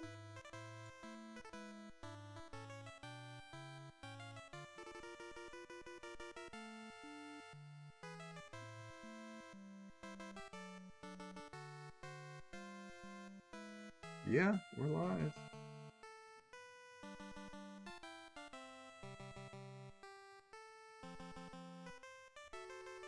Alright, stay at the end.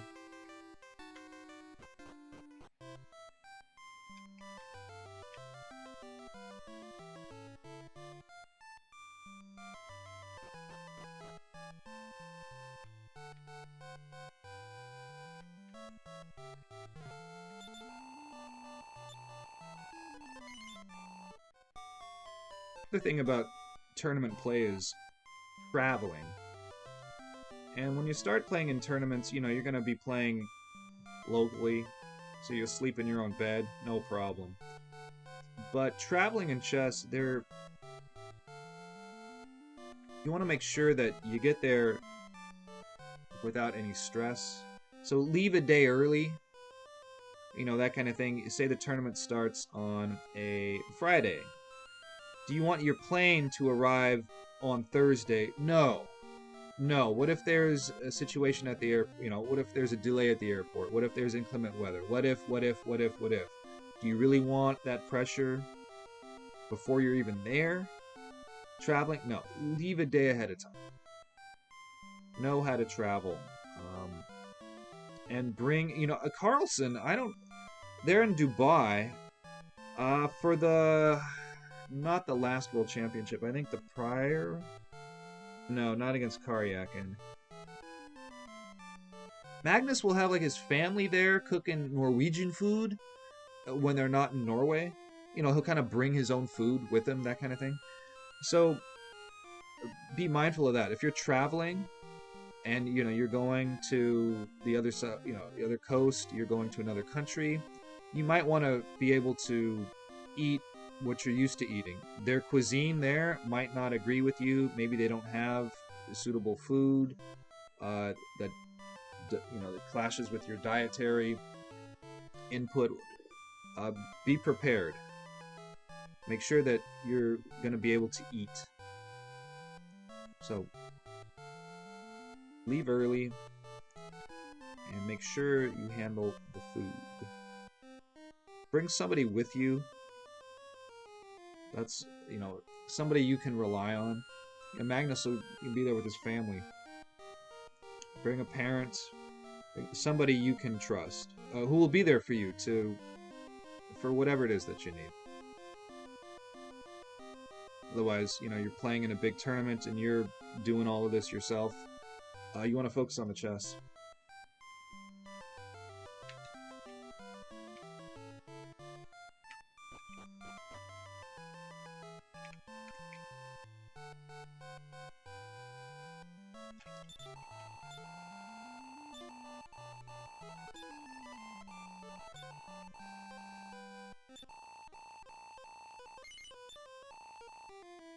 Rolls of honor. Yeah. What do you think, Chancellor?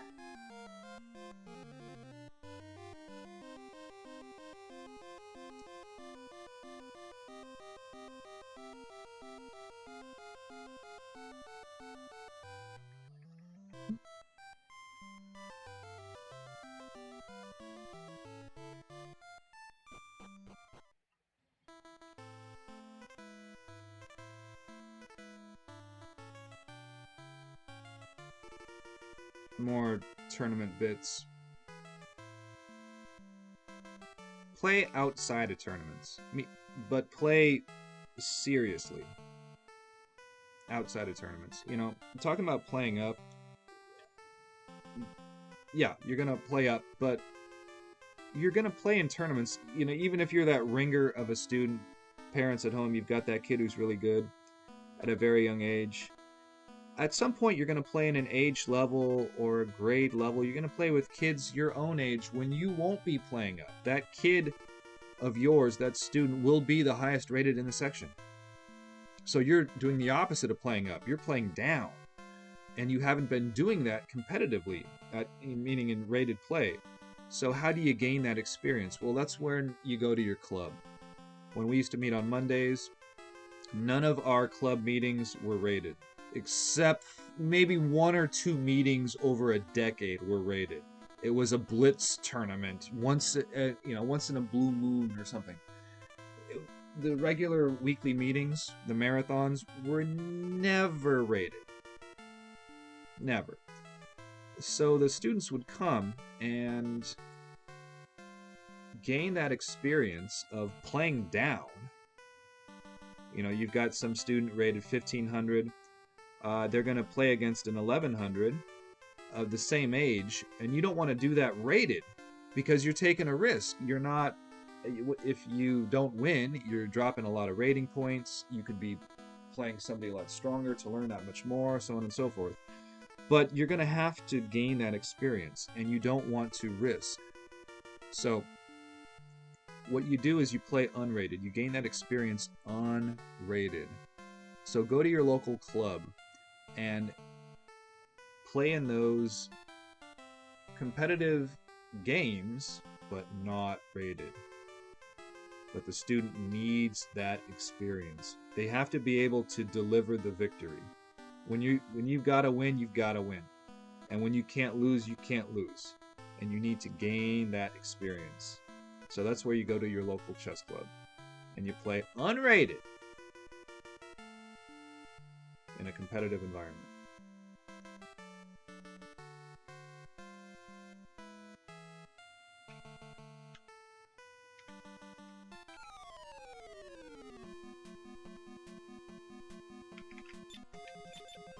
I don't know what undefined means.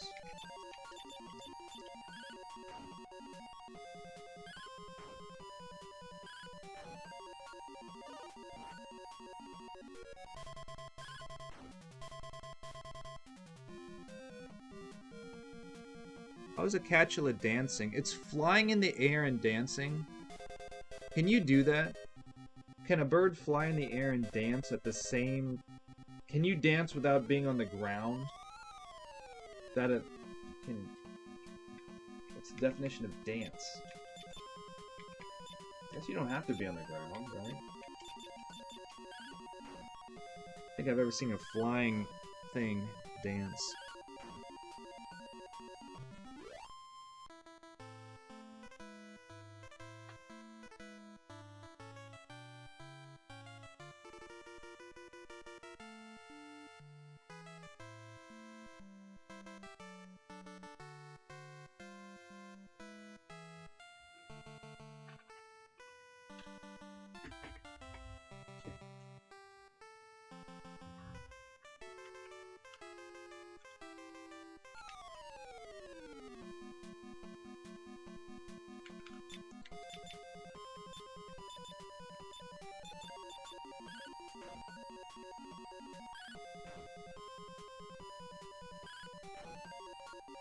More notes about tournaments when you're starting off. You know, if you've got classmates, buddies at school, or wherever in your community who also play, it can be nice to go with some friends. You'll make some friends there, maybe more than some.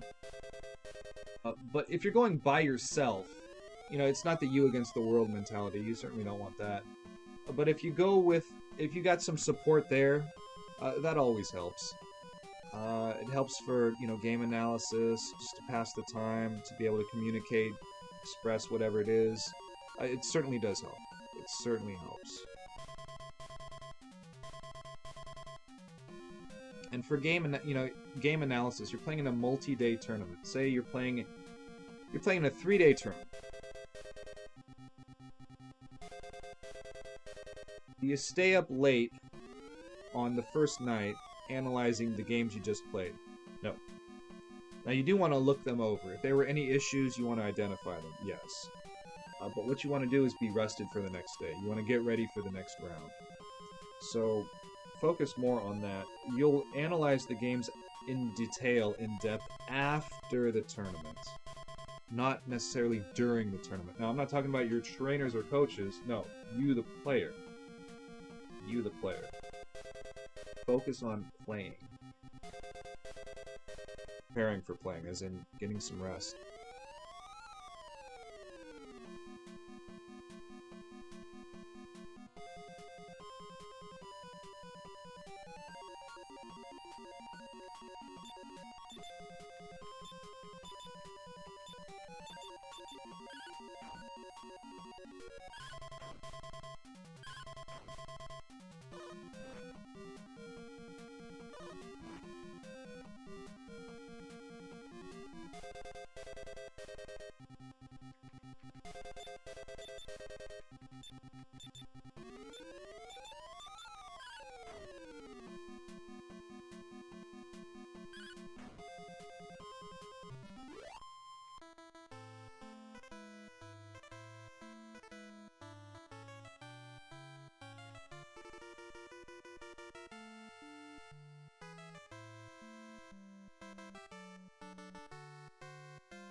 Victory would be hollow.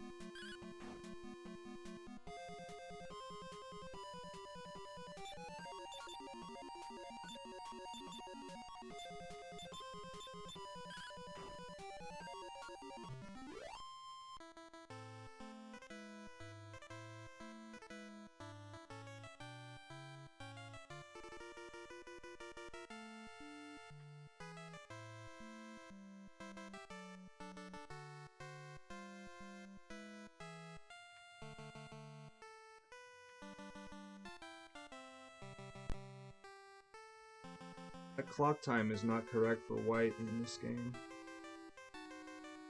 Chessbomb has had, I don't know, some transmission.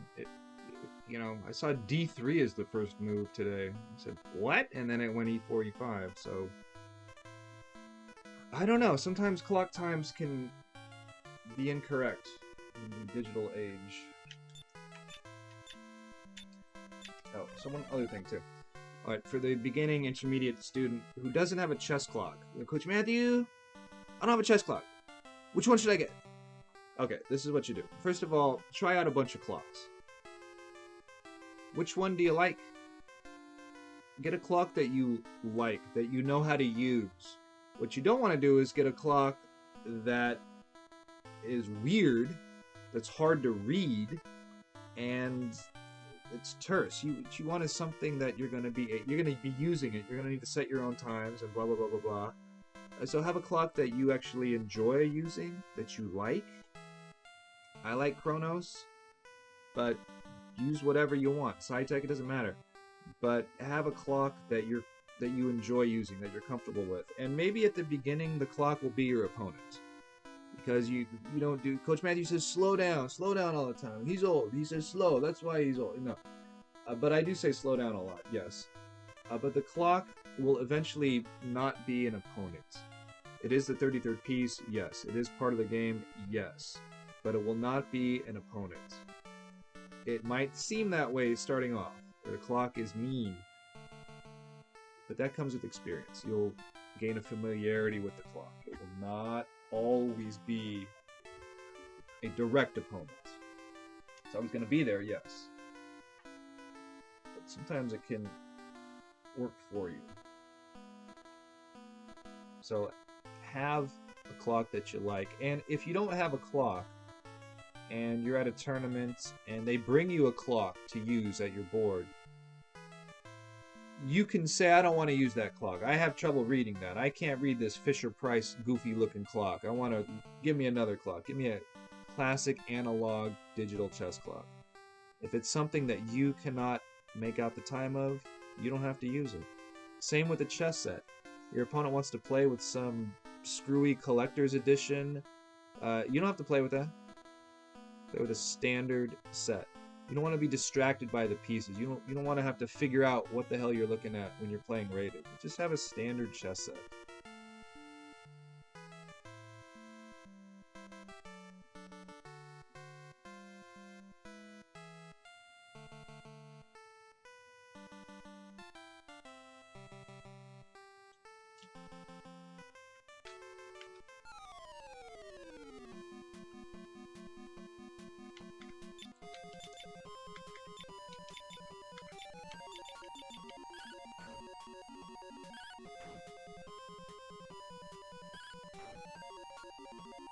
beckons the heavens.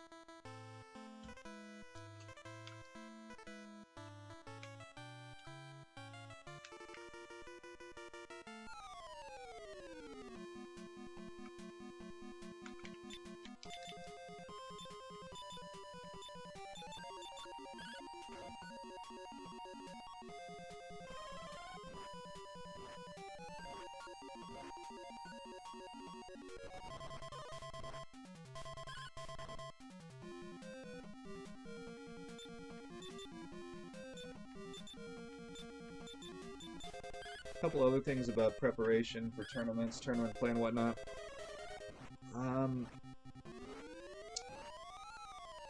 All you students play online, and that's fine.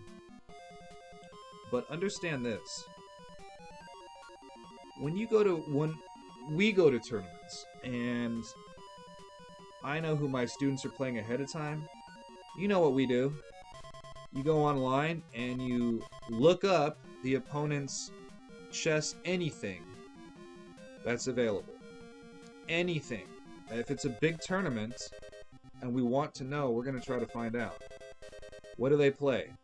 What are their tendencies? So if you're the student that posts, you know, you do chess vlogs every day and you spill your beans to the world on all your chess secrets and ideas for the whole... Now that's cool to teach, you know, blah, blah, blah. But when you go to battle against some people like us, we're going to use that against you in every way possible. So keep that in mind. You may not want to, you know, if your name is, you know, Pranav B, maybe you don't want your chess... you know, your Chess24 handle to be Pranav B. Have it be Ramor or, you know, Rodney Dangerfield, or whatever, just something else. So that way somebody can just find your chess profile, see what you play, and so on and so forth. So the information that's available about your chess, people are going to look it up just to see what, you know, try to find out anything they can before they play against you. So keep that in mind. If you're the blogger and all that jazz, you know, if you're really good, of course, yeah, no problem. But if you're, say, you know, 1500 and you know, you think you're hot shit and you're blogging this and that, you're in for a rude awakening. Your opponents are going to find that information and shove it down your throat. So I would beware. Poster, beware.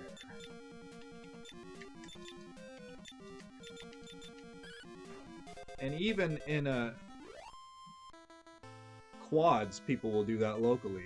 You've got 10 minutes before the next round. Oh, this is my opponent? Oh, get out the smartphone. No problem. No problem. Nothing has changed.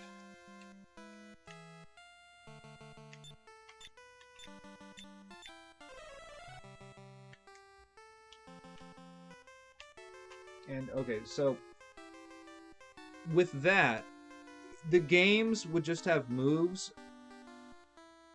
And that, okay, but if you're going to provide your own analysis, that's where it gets, you're really spilling the beans. You're opening up the whole cupboard. You're letting the viewer into your head as to how you make your decision. What do you go through with your thinking process? What is your thinking process? So moves are one thing, but it's everything else that goes with it. That's kind of like a double whammy. To be honest, I wouldn't share any of it, quite frankly. I would play it anonymously under some other handle and keep it that way. Yeah. Coach Matthew, how come I can't find it? Yeah, because since I started coaching seriously, I don't know. Because I start doing this and that. Oh, maybe his students do the same thing. I'm not trying to tip the hand in any way, shape, or form. But something to keep in mind. Moves are not as revealing necessarily as everything else that can go with them. So be careful what you share. And if you think that's being a little too intense for chess, well, if you're not intense enough, you know. Go ahead and meet my students over the board. See if you make it out alive. Your king makes it out. You know. Bewildered.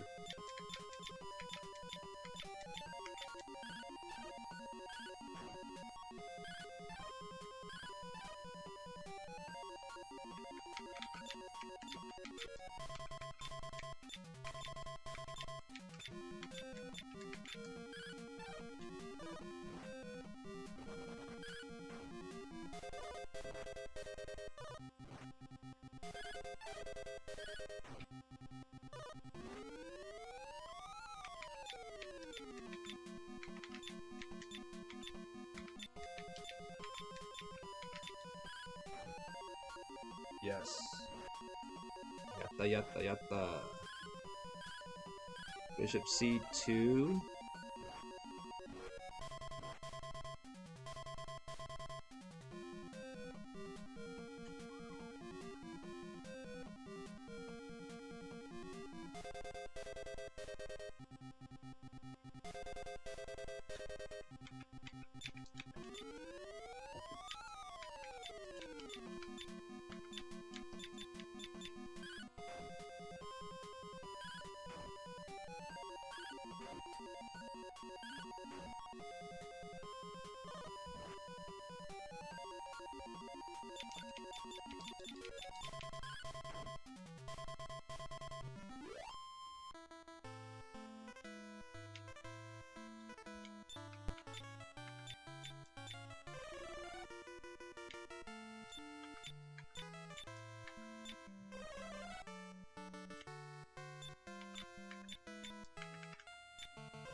And now they've got the clock correct.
wonder who's doing the video commentary on this anyways. Well, the usual hats, I would imagine.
Yeah, D5, that's okay.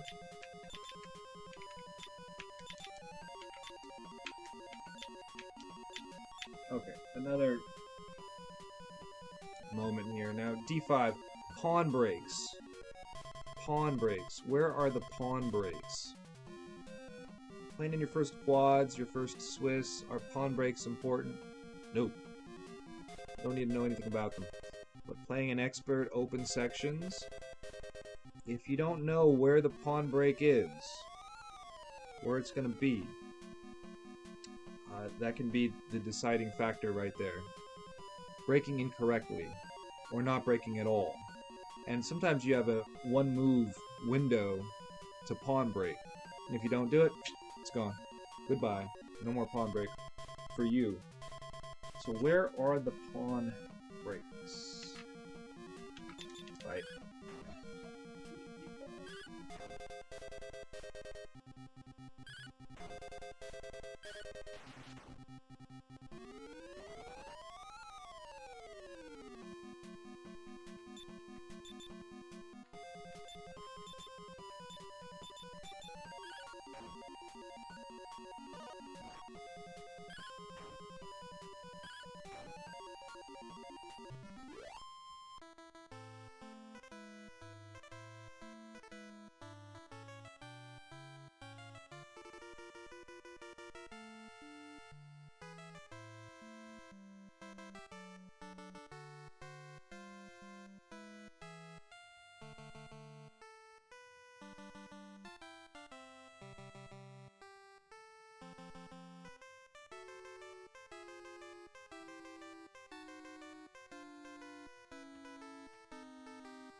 Two heals.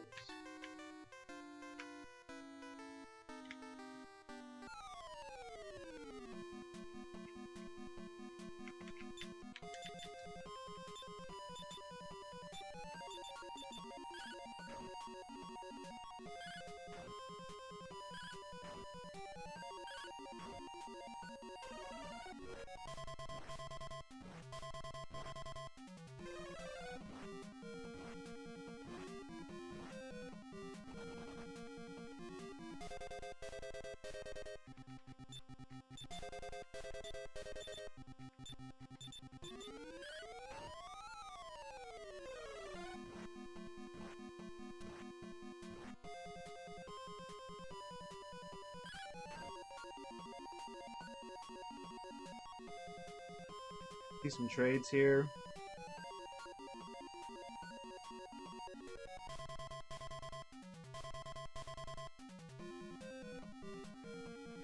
board.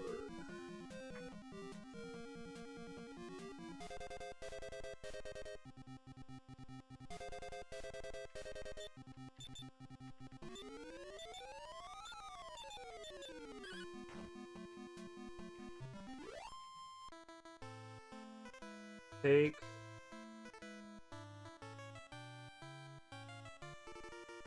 Take, queen takes, bishop takes. Hit the bishop with the rook. So rooks are going to the d file.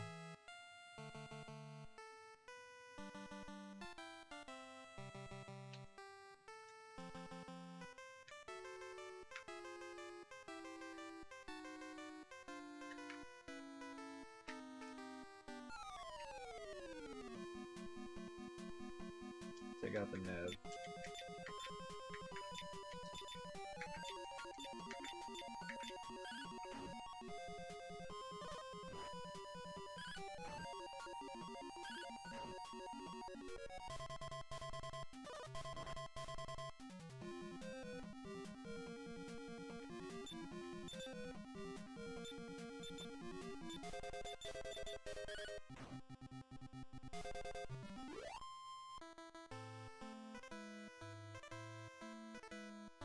Huh? Tell me it's a strength seed. No! Wing of Wyvern? Come on. What?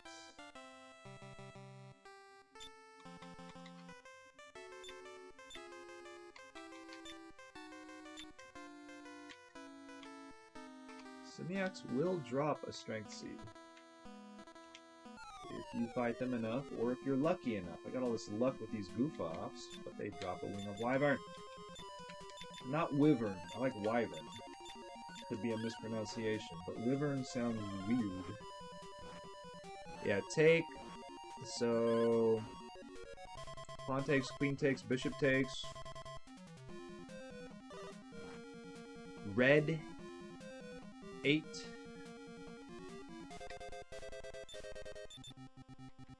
Carlsen.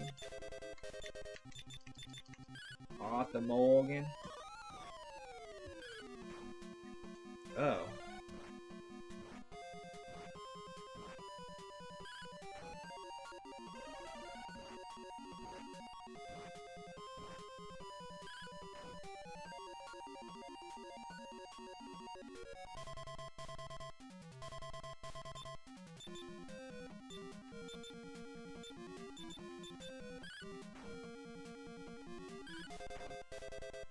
King's rook here, right?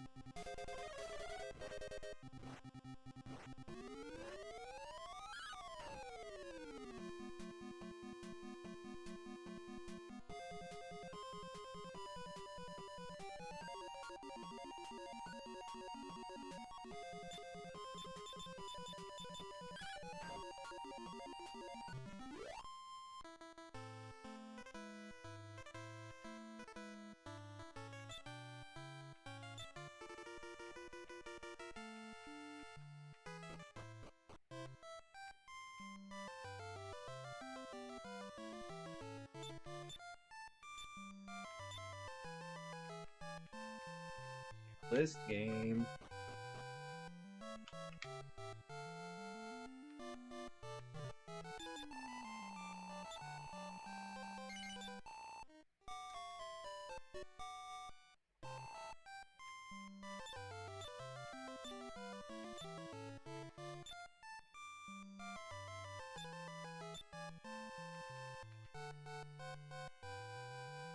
Oh. Bend to Portoga?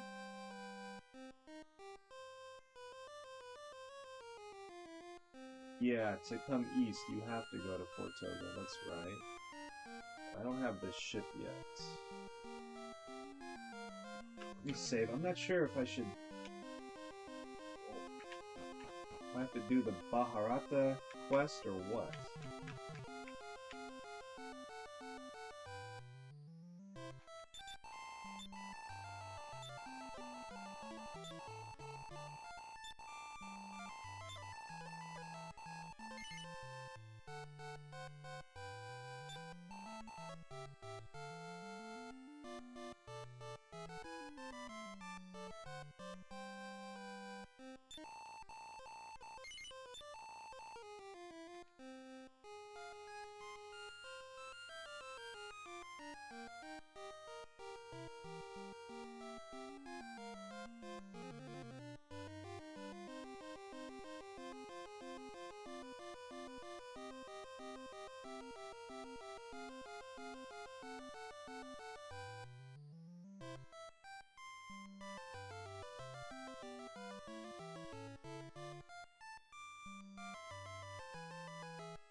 Reason this chess bomb board is reminding me of Zelda level 8.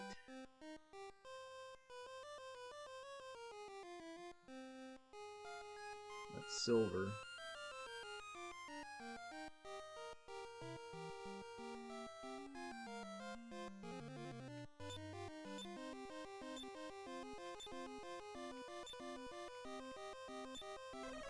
Just see if they have the pepper shop open, because if not, I know what I have to do.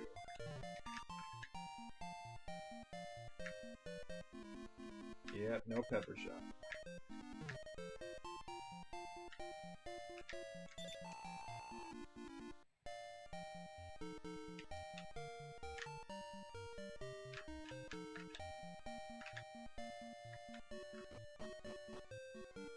Yep, okay, we have to get the pepper.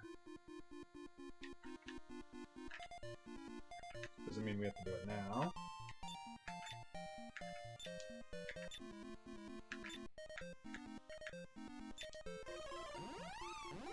Next quest. Get the pepper. After we beat Kandar, and then we get the boat. So I'll have a big bankroll, but what am I gonna buy? I don't know.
In Baharata, I should have gone to the shop and sold some garbage.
White's got a slightly better, pawn structure, and that's about it.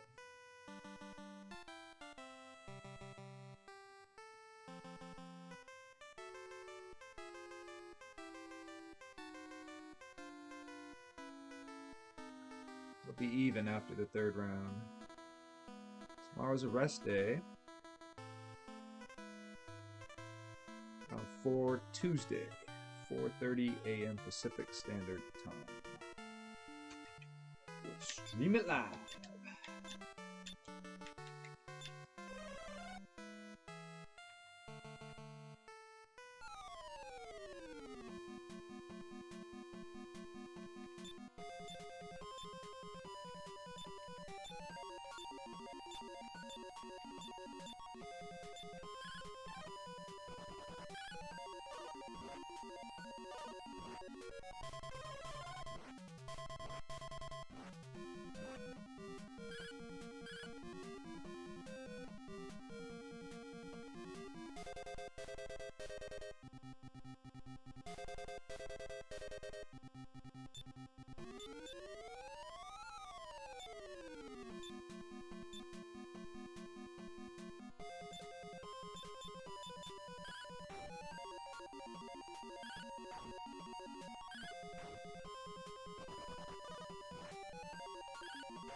They're in contest on the B file.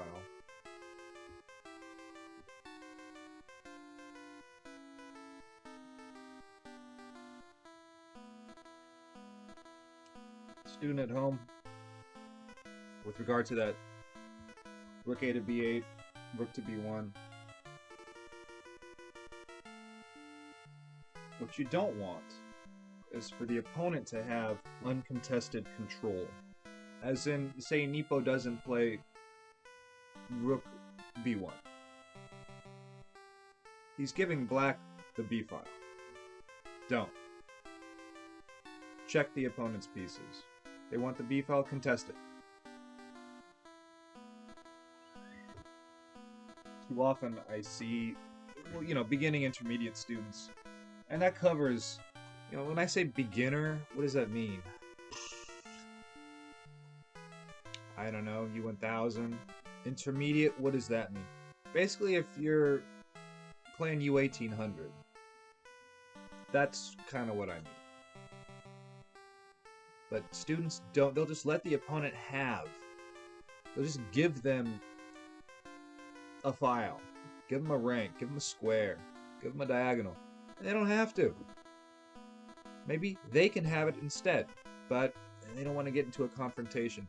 In chess, you get into confrontations. That's what it is. Doesn't mean you have to be that way in real life, no.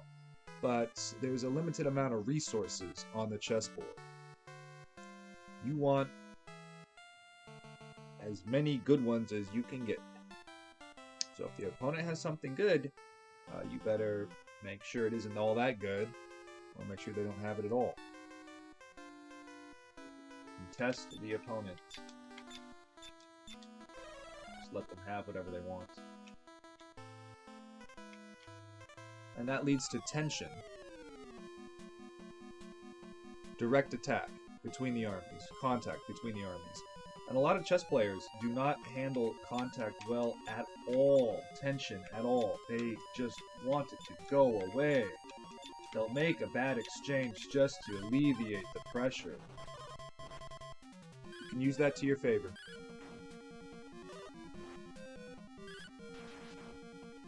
Groucho with the crit! Haishi no Ichigeki!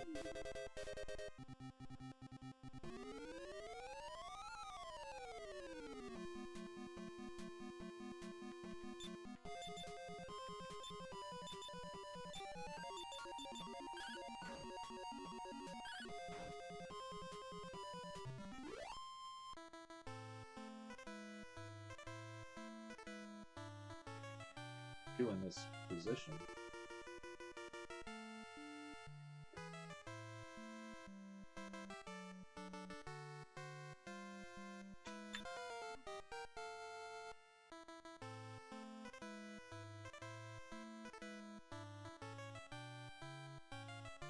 In the center. So, the end game is reached when the king can safely activate. Now, there are exceptions. You know, yesterday, queen and rook ending. You can't bring the king out, right? Well, the endgame is the phase of the game when the king can safely activate. So here, we see the king in the center. And on the open board, king in the center has 8 choices of squares to move to, just like a knight. And both kings cannot be in the center, so the king does prefer to be in the center when it's safe. The king likes security. But it does need to activate itself, just like any other piece in the endgame.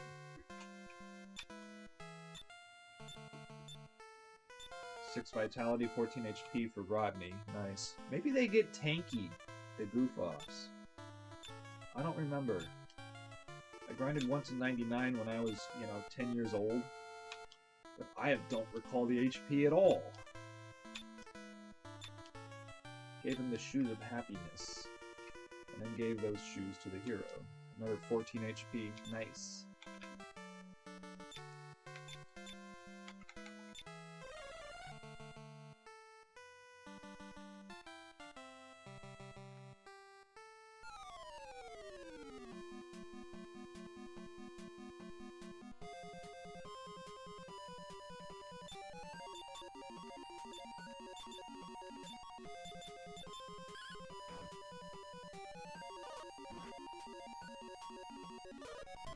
So another endgame. Now we got a bishop on the board each, but this is why you study the endgame. This is a practical endgame right here. This is this is very normal looking, nothing insane. Practical endgames. Get that experience ahead of time. At least be exposed to ideas, some of the theoretical positions. But where do you get information like that? Once again, Pandolfini's endgame course. Practical chess endings, Irving Chernev. You can get, just a beginning intermediate endgame work. will do.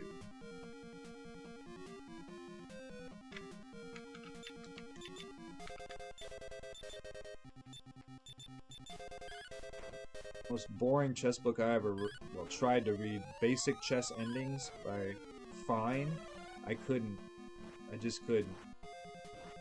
It was so dry. I think he wrote that preparing for a match with Alekline or something. I ended up giving it away at a chess tournament. Whatever student got that book, good luck.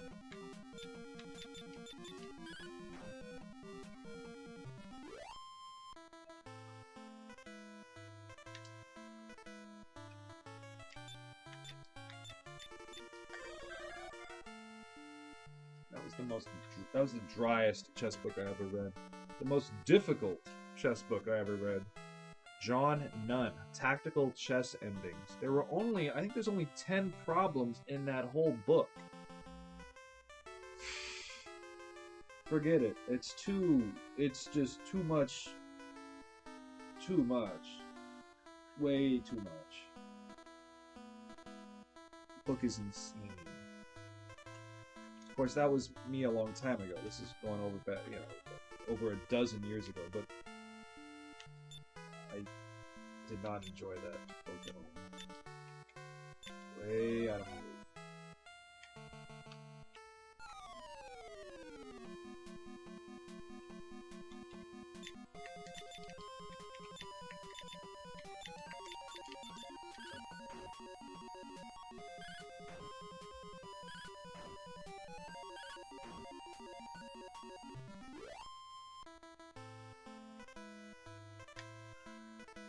Thought this game might go a little longer today, since tomorrow's a rest day. But this is going to be a draw, folks.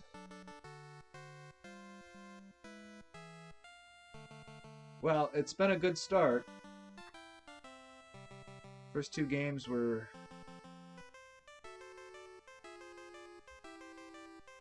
not passive. One a little more straightforward. Once we had that e5, with d5, that was just too much is coming off the board. The draw. Well, they're going to go to work with their teams. Players are going to rest up. I like the energy from the first two games. This game is fine. There's nothing wrong with this game. But once again, 2 Ruries, a Queen's Gambit. What are we going to see from Magnus in round 4? No idea.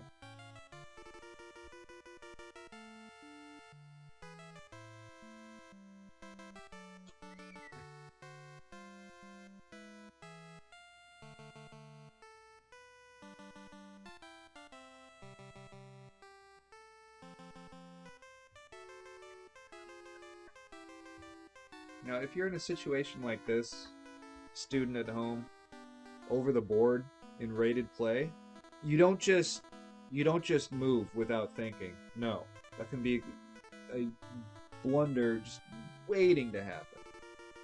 You still go through your normal process, because you can screw up here. It is possible. Make sure that doesn't happen. So none of this not paying attention. Oh, they're just moving the piece. I can do whatever I want. No, you can't. No. Pay attention. You can't do anything. You can't do whatever you want. If that is the case, well, you're lucky.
There you go. We have a draw.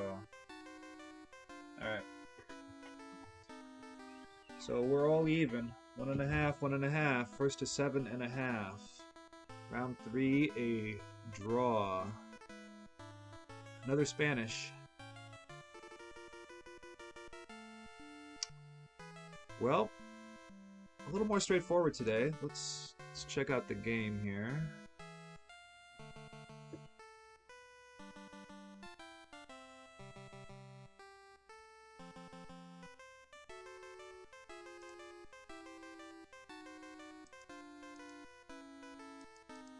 Okay, so Spanish.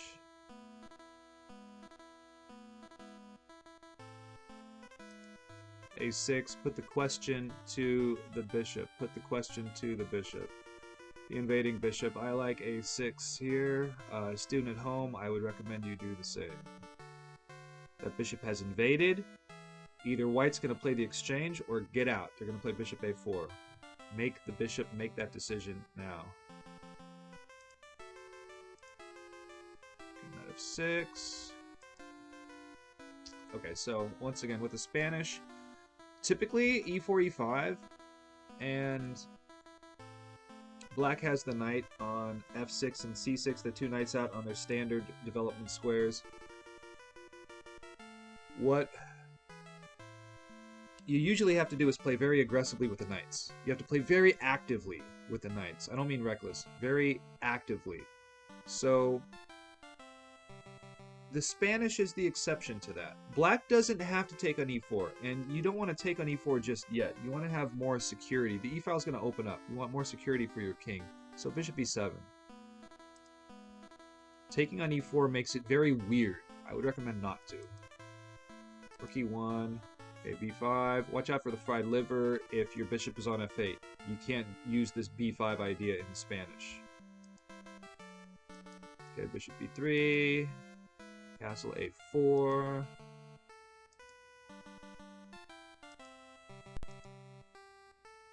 Yeah, typical Spanish, nothing crazy, right? The queen's knight goes to D2, to F1, typically to G3. In this game it goes to E3. Kingside rook that black castles with. Rook F to E8, so the bishop can go to F8 and then to G7. H6.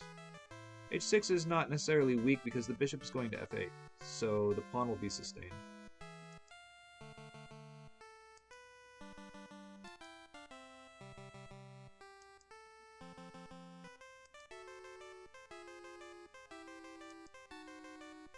Okay, so this is where it starts.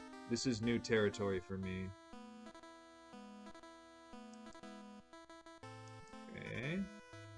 Yeah, you know, half open file, right?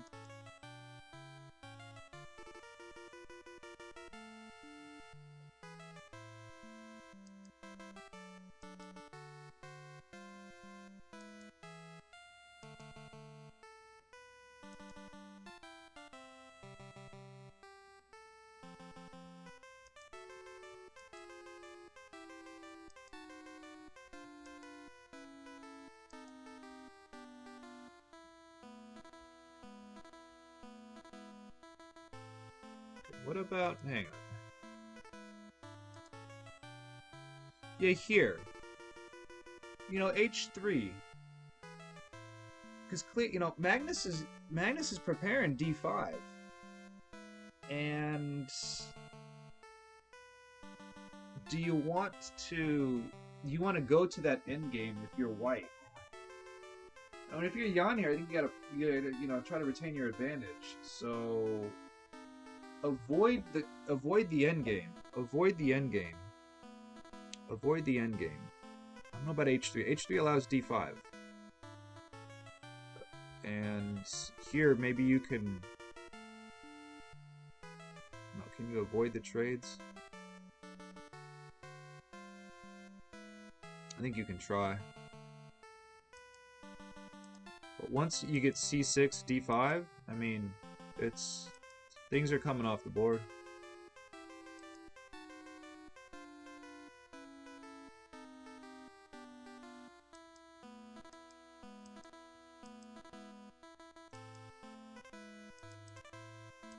Yeah.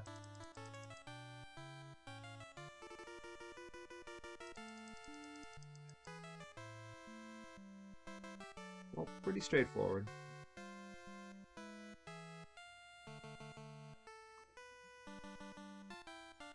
It is still awfully early.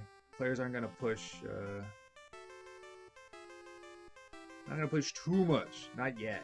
Not yet. Not yet. I think, yeah, Magnus is happy with the draw today. That's fine. He's had 2 blacks. Alright, so I guess we'll stop it here. I gotta save. Wait, hang on. Save.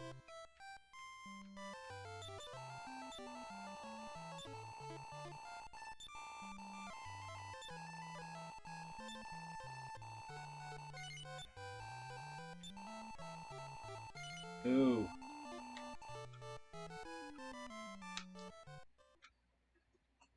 Good work. There, you see? You had a Nintendo. You better take heed. Alright. We'll end the stream here. Thank you for watching. Next World Championship stream will be live. It'll be, I live in California, 4:30 a.m. Pacific Standard Time, Tuesday. Monday is a rest day. Tomorrow's a rest day. The next stream will be later today. I don't know when, whenever I feel like it. What is it going to be? I don't know. Whatever I feel like playing. We'll see. But thank you for watching, and we'll see you. Today's result, a draw. Carlsen and Nepomniachtchi, 1.5 each. Thank you for watching.